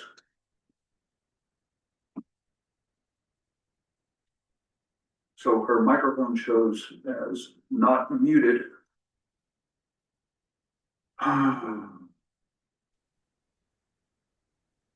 So can you hear me now? Oh, you're there now, Sue. I would just like to, oh my God, please hire a recruiter for this position. The position answers to Hank and the board according to policy. And I'd really like to see a professional recruiter come in and gather candidates and present them to all of you, Hank and the board. So please consider that. Thanks, Sue. Okay. Roll call vote. And we get to talk after the public. Are you still got more talking? Yeah, go ahead. Well, I actually want to thank Sue for pointing that out, because it is very true that the finance manager typically reports to the general manager, but they have a line up to us for some things if they need something. For example, they send us, I don't know, 5 or 6 reports every month that come to the board of directors. So thank you, Sue. Okay. Any other public or board member comment? Okay, roll call vote? Jay Stone, No. Mark Bell, No, Ron Thompson, Roger Pruitt, No, and Diane Foster. Yes. Motion fails, 2-3. And so with that, I believe, Sue, actually had a pretty, she has a pretty valid point. If we're going to go after this, we need to probably, go after it in a professional manner. Because like I said, our RFPs, but also the other members of the public created something and said, you know what, we need to just vote to just hire a finance manager that physically comes to the office at least once a week. I have no problem with that. That's what I've been advocating. Right. That's what I've been. So, with that said, I don't understand. I make a motion that we hire a finance manager that comes into the office at least once a week. How? Well, how are you gonna hire him? Well, we You just, just, hire somebody? you voted my thing down, so how are you going to hire him? after we vote to hire someone, That doesn't make after we sense. vote to hire someone, then we can come up with the RFP. That doesn't make any sense, Chase. You just defeated it. That's not really, okay, but Also, can I make a comment though about, you're saying about hiring somebody? I mean about, well, I wanna make a comment about Sue's comment. Headhunters are very expensive. I checked into that. Very expensive, thousands of dollars. I don't think we wanna pay that kind of money for, when we can just put it in the paper. That's just. well, so, and like I said, I got my motion, if nobody wants to second it. You don't have to, but then I don't see how this item is going to go forward, and I think it does. And I think doing the RFP process is jumping the gun. What we need to agree on is that we need to have an in-house finance manager. And I think that's the correct wording, is to say, we need a finance manager to come into the office at least once a week. That's what in-house means. But like we were discussing, in-house on a legal matter, right? When we're talking about in-house, it could be an employee, right, that the district has to pay and do all that other No, stuff. because But of if we this say we contract. want a finance manager that comes into the office at least once a week, because that's really what we want, right? We want a finance manager that comes in the office at least I once a week. put That's all we down do. contracted item. I took care of that because I wrote in, I mean, I. Thank you, that months ago. Yeah, we And did, Hank wanted to make him a full-time employee. yeah. That Oh, means doing, that he's doing other work. All the time, finance manager. That's it. If it takes them 2 days a week, that's fine. Sign a contract. But- Put them on. If they don't work, and a 6-month trial, if they don't do it in 6 months, then we get another. At least once a We week, have to right? At start. the very least. I'm sorry. It seems to have failed for lack of a second. Can we move on, please? Yeah. Yeah, we can. I'm really trying guys, I'm really trying to get the finance manager. I think we're down to eight. You voted against it already. What's that? Well, you're contradicting because you voted against it. No. Diane, I didn't vote against it. Yeah, that's what I. I voted against the RFPs, not that we need to get it, because once we get the finance manager, then we can come up with the RFP. Once we say as a district, we want a person to come in once, at least once a week, then we can get the RFP. Can anybody help now? Hold on, Mark. You're gonna keep going. Why once a week? Well, there was public comment, on this issue, it seemed to me. And the suggestion was that the district should decide what it wants. And after it decides what it wants with respect to finance manager, then it would decide how to hire the person, what method to use. Posting, RFP, headhunter, whatever. And my understanding of what happened here is that President Chase has taken that up as a prudent approach and made a motion seeking the board's approval that you want a finance manager on premises in the office some period of time. And then separately, you would decide how to go about filling that. That's exactly what I'm trying to. Yeah. We didn't do that the last time. And it didn't work last time. We didn't do it because we didn't give it enough time. Well, do you see where I'm trying to go with this? No, I don't. I don't. You've already defeated it. I'd rather move on. We can't sit here and badger this for all night. You voted it down. That's the end. It's just simple. Yeah, it is. You're making it complicated. I didn't think I was making it complicated. But that's your opinion and that's okay. Moving on. Board member policy action items, there is none. Future agenda items, there is none. Yes.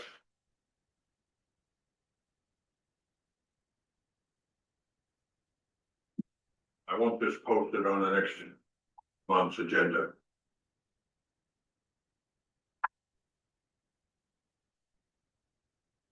So we don't need to go in back, because that's just for next month. And I could request an item be put on this. Verbatim, no redactions as is. Cause I have something. Okay. All right, and then. No board member action items, no policy action items, no future discussion items, general managers. The report in your packet. Oh, you know what we gotta do? It's been 2 hours for the meeting. We have to.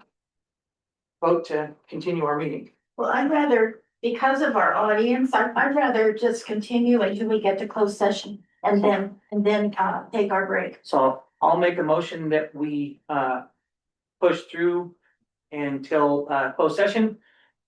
And continue our meeting. I guess second, I second it. all in favor? Alright, Aye. It's 3 ayes.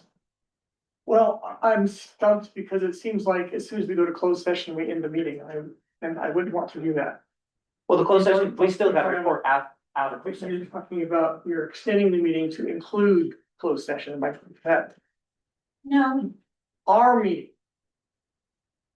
If you stop our meeting, then we can't do closed session. Yeah, well, That's what I thought you said. I'm continuing the meeting, like in policy, it says after 2 hours, we vote to continue the meeting for at least another hour, and then at that time, we continue the meeting again, if we have to. So what I heard didn't include that. You said until closed session, not to the end of closed session. Right, so Could you, let me rescind my motion. And I'll make a motion to continue our meeting through the end of, 13 through 13, which is number number 13. Which is only. through the end of 15, Oh, 15. yeah, to the end of the meeting. That's it. Okay, second, okay, all in favor? Aye. Aye. That all, everybody? yeah. Motion carries 5-0, moving on. Okay, now general manager's report. There's a report in your packet.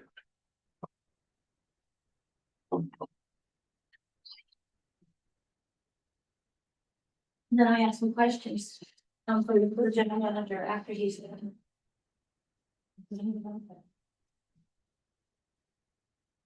I think he's done. Oh, okay. Can I make my questions? Oh, let's go down the line. Roger? Good. Mark? I don't have any questions for him. Ron? Okay, Okay, so, Hank, have you filled the, operator supervisor position yet? No, Oh, okay, so you're still looking at the employees that in the water treatment plant distribution, right? You're still looking Yes. at them, okay.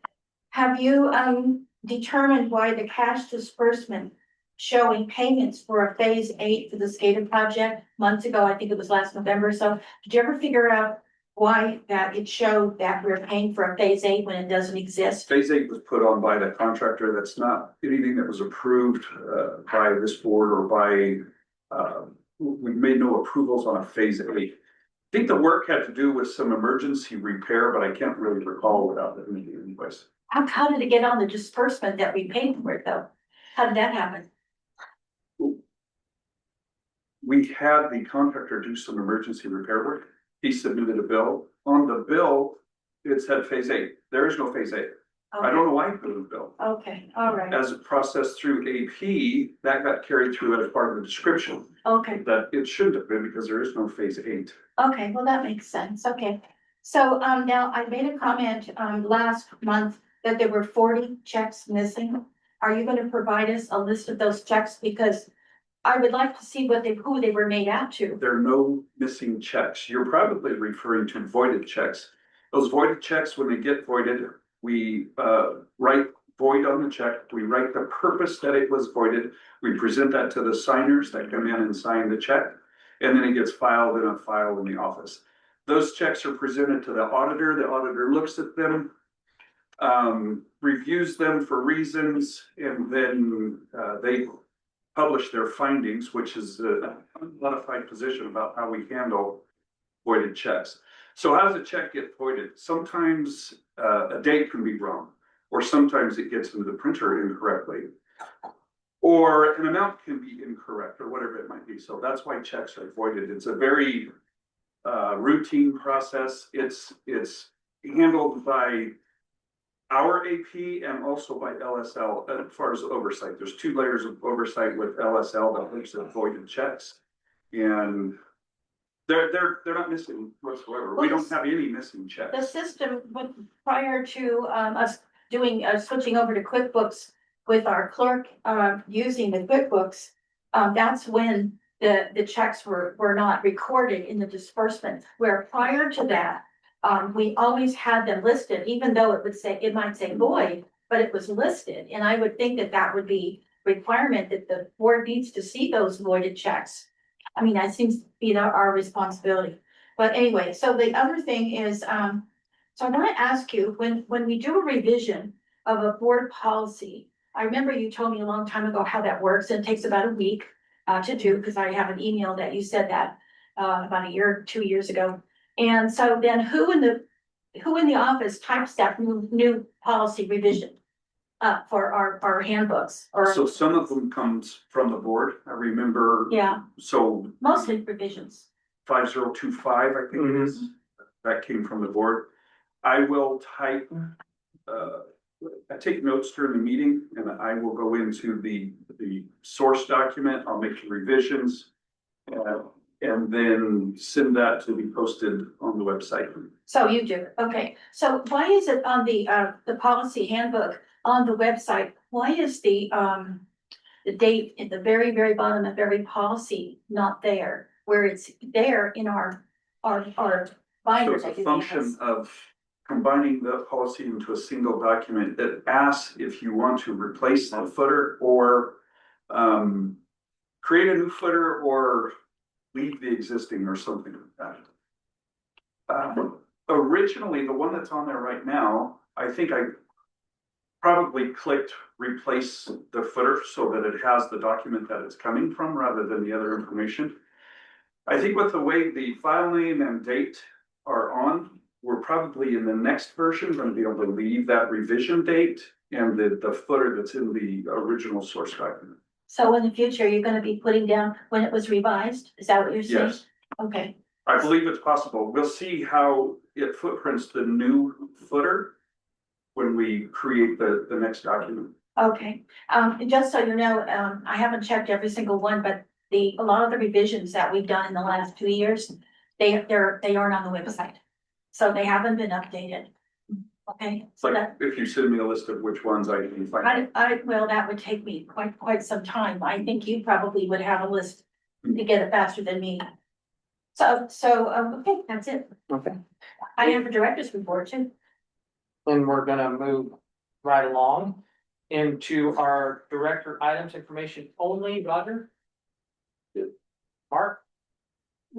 So that class I said I was going to take, I did. That was on fiscal management. That's a new requirement coming up. And so, yeah, I think that's the Brown Act as part of the same sort of thing where the ethics training is. It was a interesting class. That was it. Ron? No, Diane? Yeah, so I have a report for the SCADA looking at the cash disbursement now. We're still paying, well, that would be April cash disbursement. So we paid, we're still paying on SCADA and now, we're up to, approximately 164,000. So we're $14,000 over budget. So changing the subject, now this is time for me to, talk about the fact that, or my, opinions on my objection of the, assessment. And so I will read it to you and I would like it also, well, I want to read it to you. Okay, I object to Attorney Kyler Rayton's final assessment of the legality of the question of a negotiation committee appointed to bargain the general manager's contract as stated on the board minutes of August 14, 2024. The investigation was flawed on 2 levels. 1, the attorney failed to recognize the requirements in the FPUD Board Policy 4060 to form such a committee. And 2, he failed to interview the board president who would have played a role in forming such a committee as stated in the policy. The assessment summary established that under FPUD Board Policy 4060, a negotiation committee is considered to be an ad hoc committee. The August 14, 2024 board minutes read, Directors Bell and Kappelhoff were appointed to serve on this committee to bargain the general manager's 5-year contract. But then board secretary Bell provided no supporting documentation, which is unheard of in the history of the FPUD minutes. Without documentation, as referenced in policy 4060, the statement lacks credibility and could be considered fabricated. Policy 4060.10 states, the board president shall appoint such ad hoc committees as may be deemed necessary, unquote. The attorney failed to interview 2024 President Ron Thompson, and 2024 Secretary Mark Bell. He would have learned that the President Thompson did not authorize the committee and learned why Secretary Bell provided no supporting documentation. Ron, you were the president in 2024. Did you authorize an ad hoc committee for absolutely. It's information. What, and justification is, why would I promote Hank's contract right? Board policy when 40, it's done by out of house thing? board policy 4060 dictates an ad hoc negotiation committee could have only been created by the board president. And if the board president appointed this committee, it would have been documented in the minutes, which it is not. A statement standing along with documentation cannot be considered legitimate. Considering Mr. Thompson did not authorize this committee, the ad hoc committee is not legitimate. The general manager's contract was negotiated illegally and therefore his contract ceases to be legitimate. Attorney Reagan also summarized the Director Bell's October 9, 2024 board meeting participation remotely when on vacation was legal, when he was allowed to vote for the general manager's contract. Considering he was the swing vote, this issue is relevant to the legitimacy of the contract. The Placer County Grand Jury report published in June 30th finds that California law does not allow a situation where a board member on vacation is allowed to Zoom into a meeting and participate without having just cause. Just cause in California law is defined as an emergency situation, caregiving a family member, travel while on official business, and military obligations. Director Bell did not qualify under any of these circumstances. Therefore, allowing him to vote on the general manager's 5-year contract, 24 contract was illegal. The vote would stand at 2-2 tie, and his contract would not have been approved. The grand jury supports the law as defined above, which contradicts Attorney Rayton's summary. The rebuttal summary, as stated above, finds the negotiation committee of directors Bell and Peter Kaploff as illegitimately formed, as well as Director Bell having no legitimacy when he voted remotely. This leads to the fact that the general manager's 5-year contract failed to have a majority vote of approval. And I want this filed with the assessment attorney, yes. And do I give this to somebody? You can give it to Sally. And I have a couple of things to add to that. Go ahead. She called the Who was she? one that you called the congressman. Oh, that's right. She called them and talked to the staff. Yeah, I And did. she was the author of this. The bill, yeah, And Of she the had amendment. yeah. I called them and talked to their office. They agreed with Vacation me. legal to vote? No, No. The grand jury said it in their brief. No, there's no just cause. So, this is a flawed assessment. so I'm gonna read the assessment. So wait a minute, this is a discussion item only. It's a one-way thing. We're not discussing among Yeah, we're not ourselves. discussing, I'm I would like reading, I'm reading the assessment for my, Oh, excuse me. I would like to speak. Pardon, did you just so yeah, that was the first thing we voted on. Yeah, okay, so we have to. Yeah, so now we can read it. Make it better, okay, good. Okay, so, introduction, the Forest Hill Public Utility District, this is from, BB&K. So, the Forest Hill Public Utility District requested that the Best and Krieger LLP review potential Brown Act issues arising from the board's 2024 negotiation consideration and approval of the general manager's employment agreement.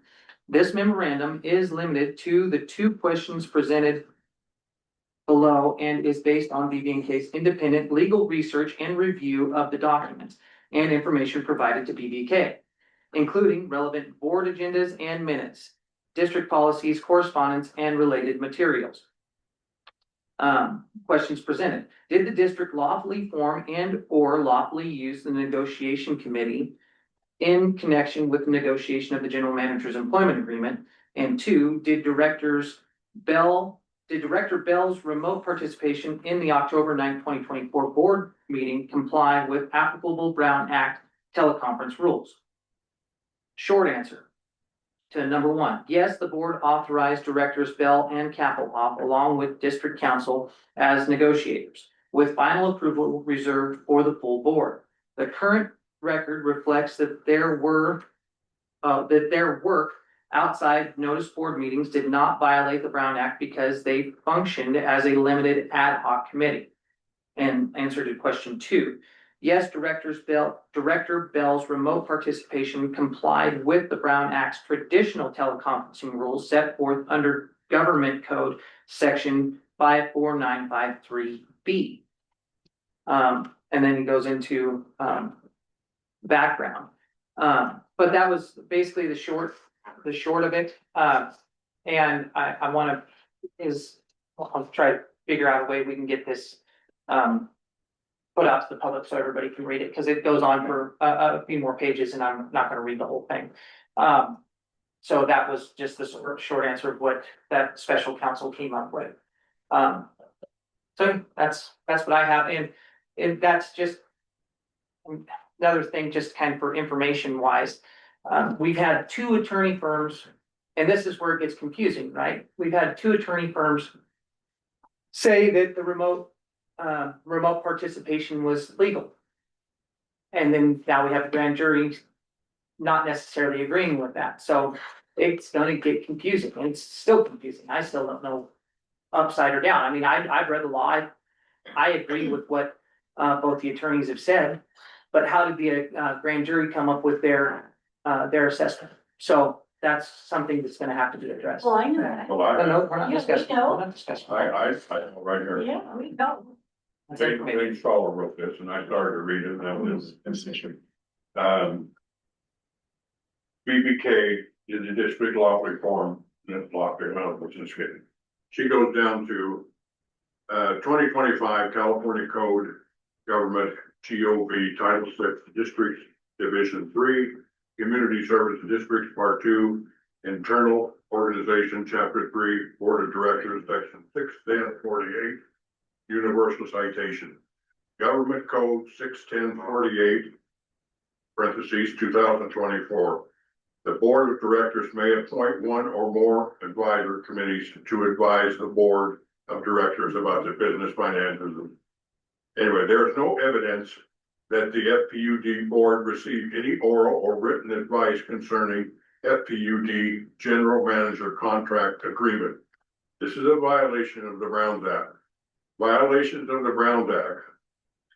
Violations of the Brown Act can lead to invalidation of any local government entity action payment of a challenger's attorney fees, civil liabilities, and criminal liability misdemeanor. The minutes of the FPUD meeting dated August 14, 2024 cited consent agenda item 5, approved extension of general manager's appointment contract. Amendment 6 was illegal according to the law.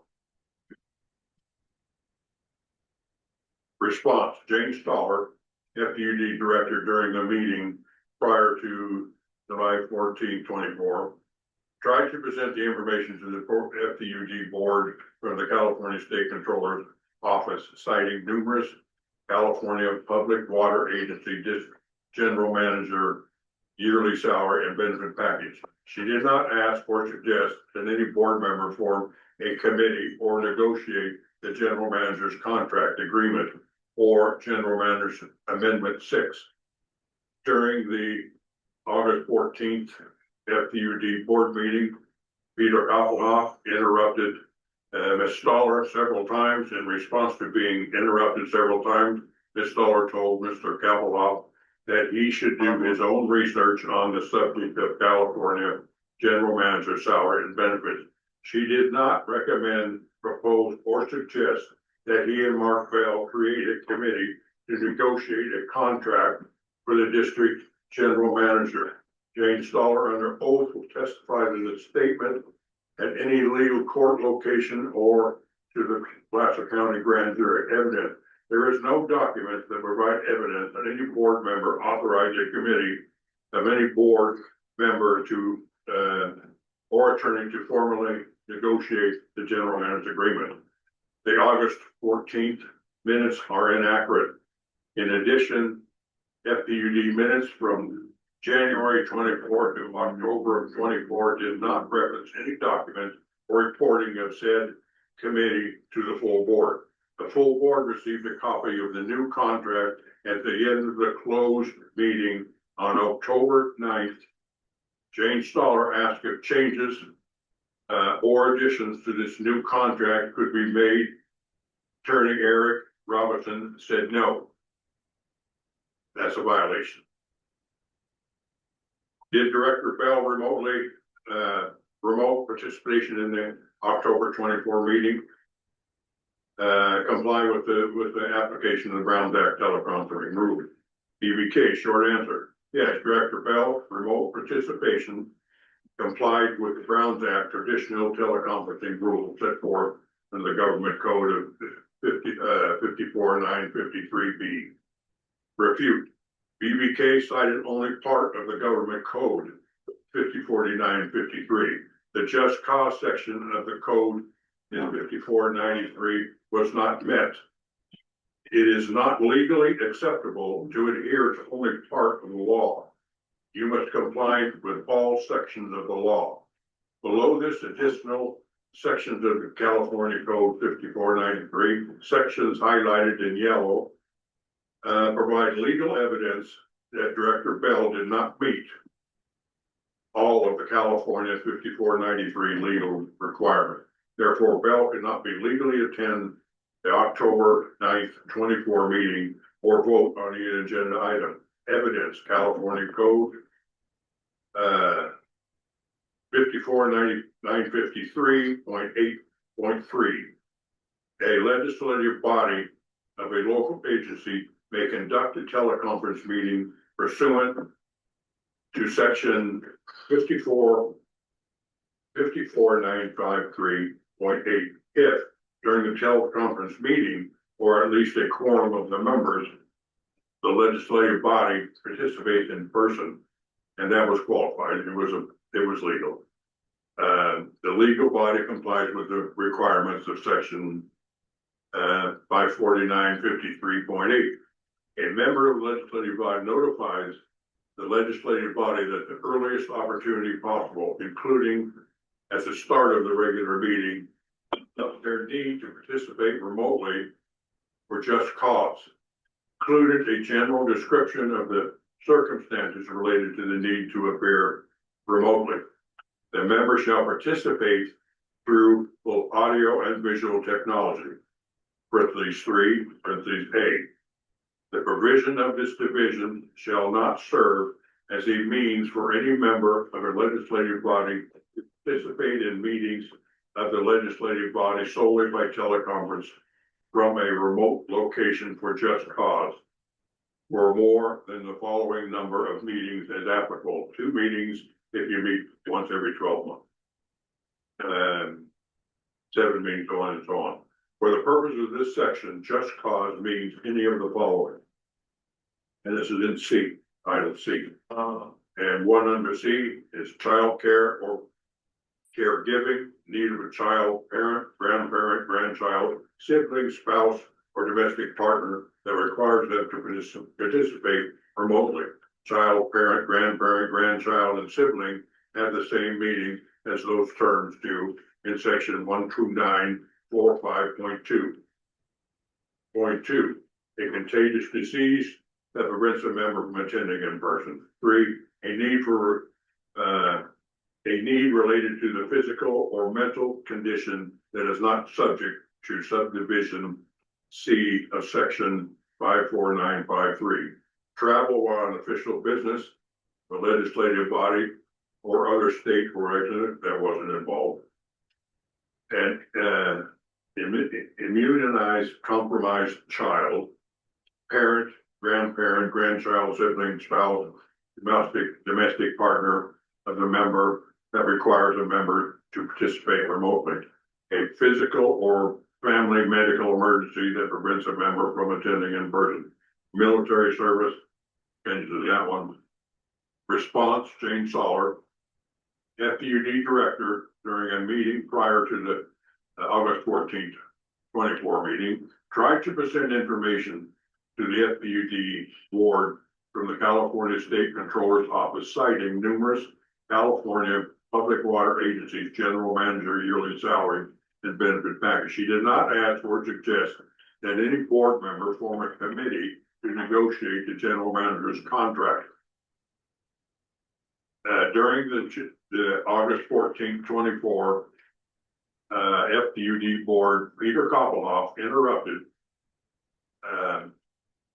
I repeated my. Oh, yeah, I was gonna say, you read that part, I think already, Ron. Yeah.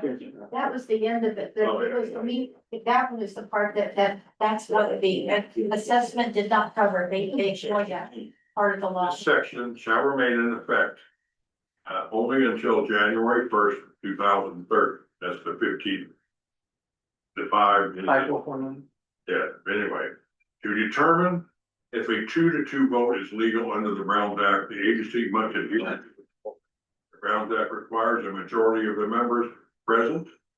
A 2-2 vote results in a tie, which typically means no action is taken. The act does not allow for a tie to be considered a valid decision. If a quorum is present, the vote must reflect a majority to pass. Implications of a 2-2 vote in a public agency meeting under the Brown Act, 2-2 vote results in a tie, which typically means the motion fails.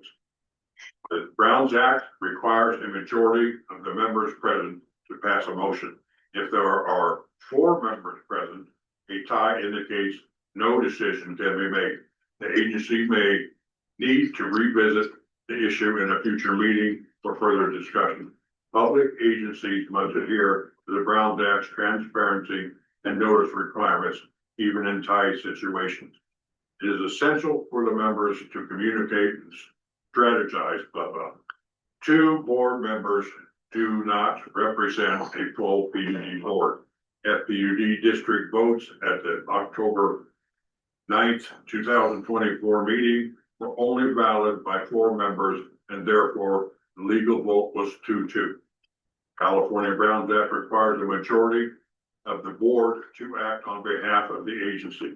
The contract typically requires approval from the full board unless otherwise specified. Conclusion: legal requirements are not met at the October 9th, 2024 meeting in regards to Mark Bell, a board member attentive via teleconference action.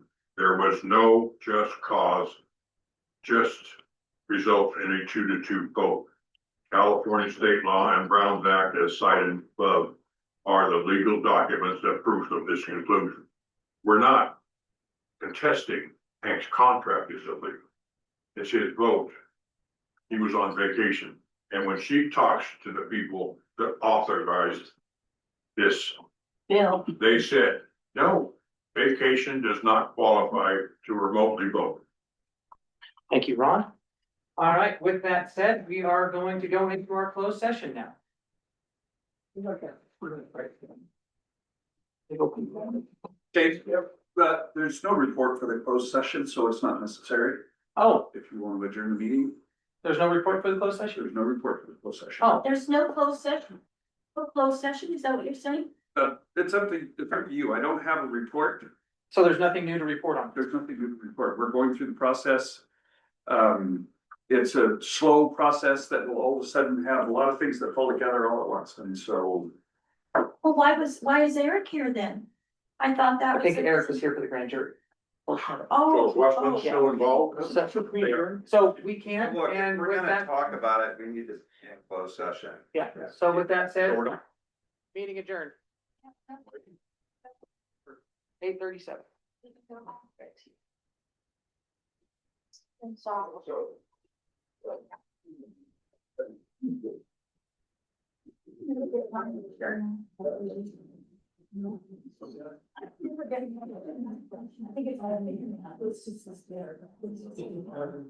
Yeah, well, so I know, I forgot what.